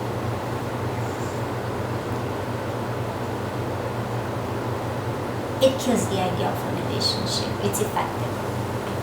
Yeah. Yeah, no relationship, no position, no distance between, just immediacy.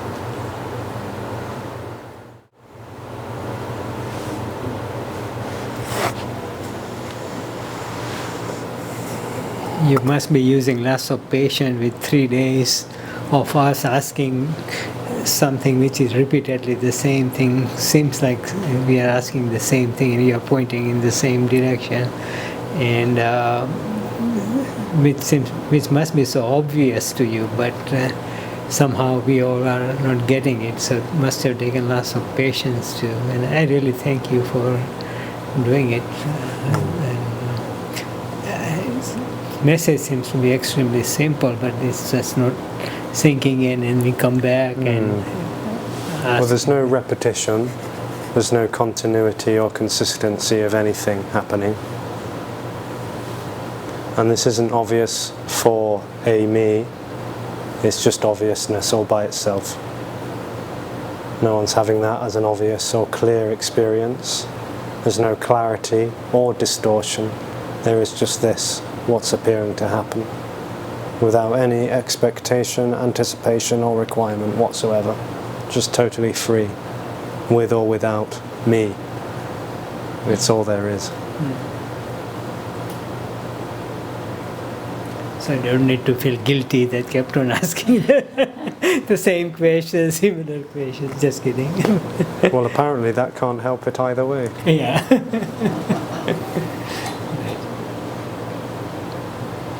And it's not like this is sitting around thinking, God, when are all these people going to get it?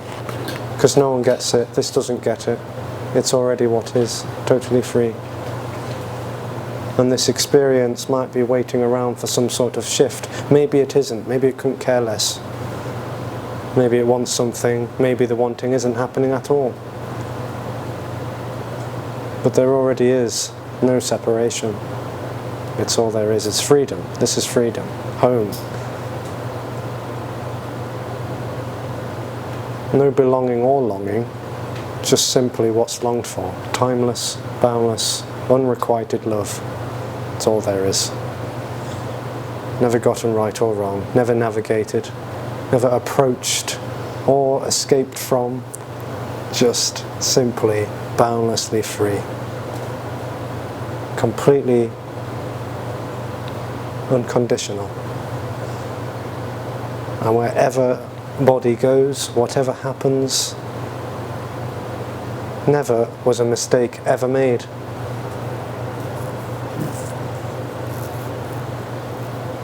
No separation, just infinite, boundless, loving wholeness is all there is. Thank you. Much love.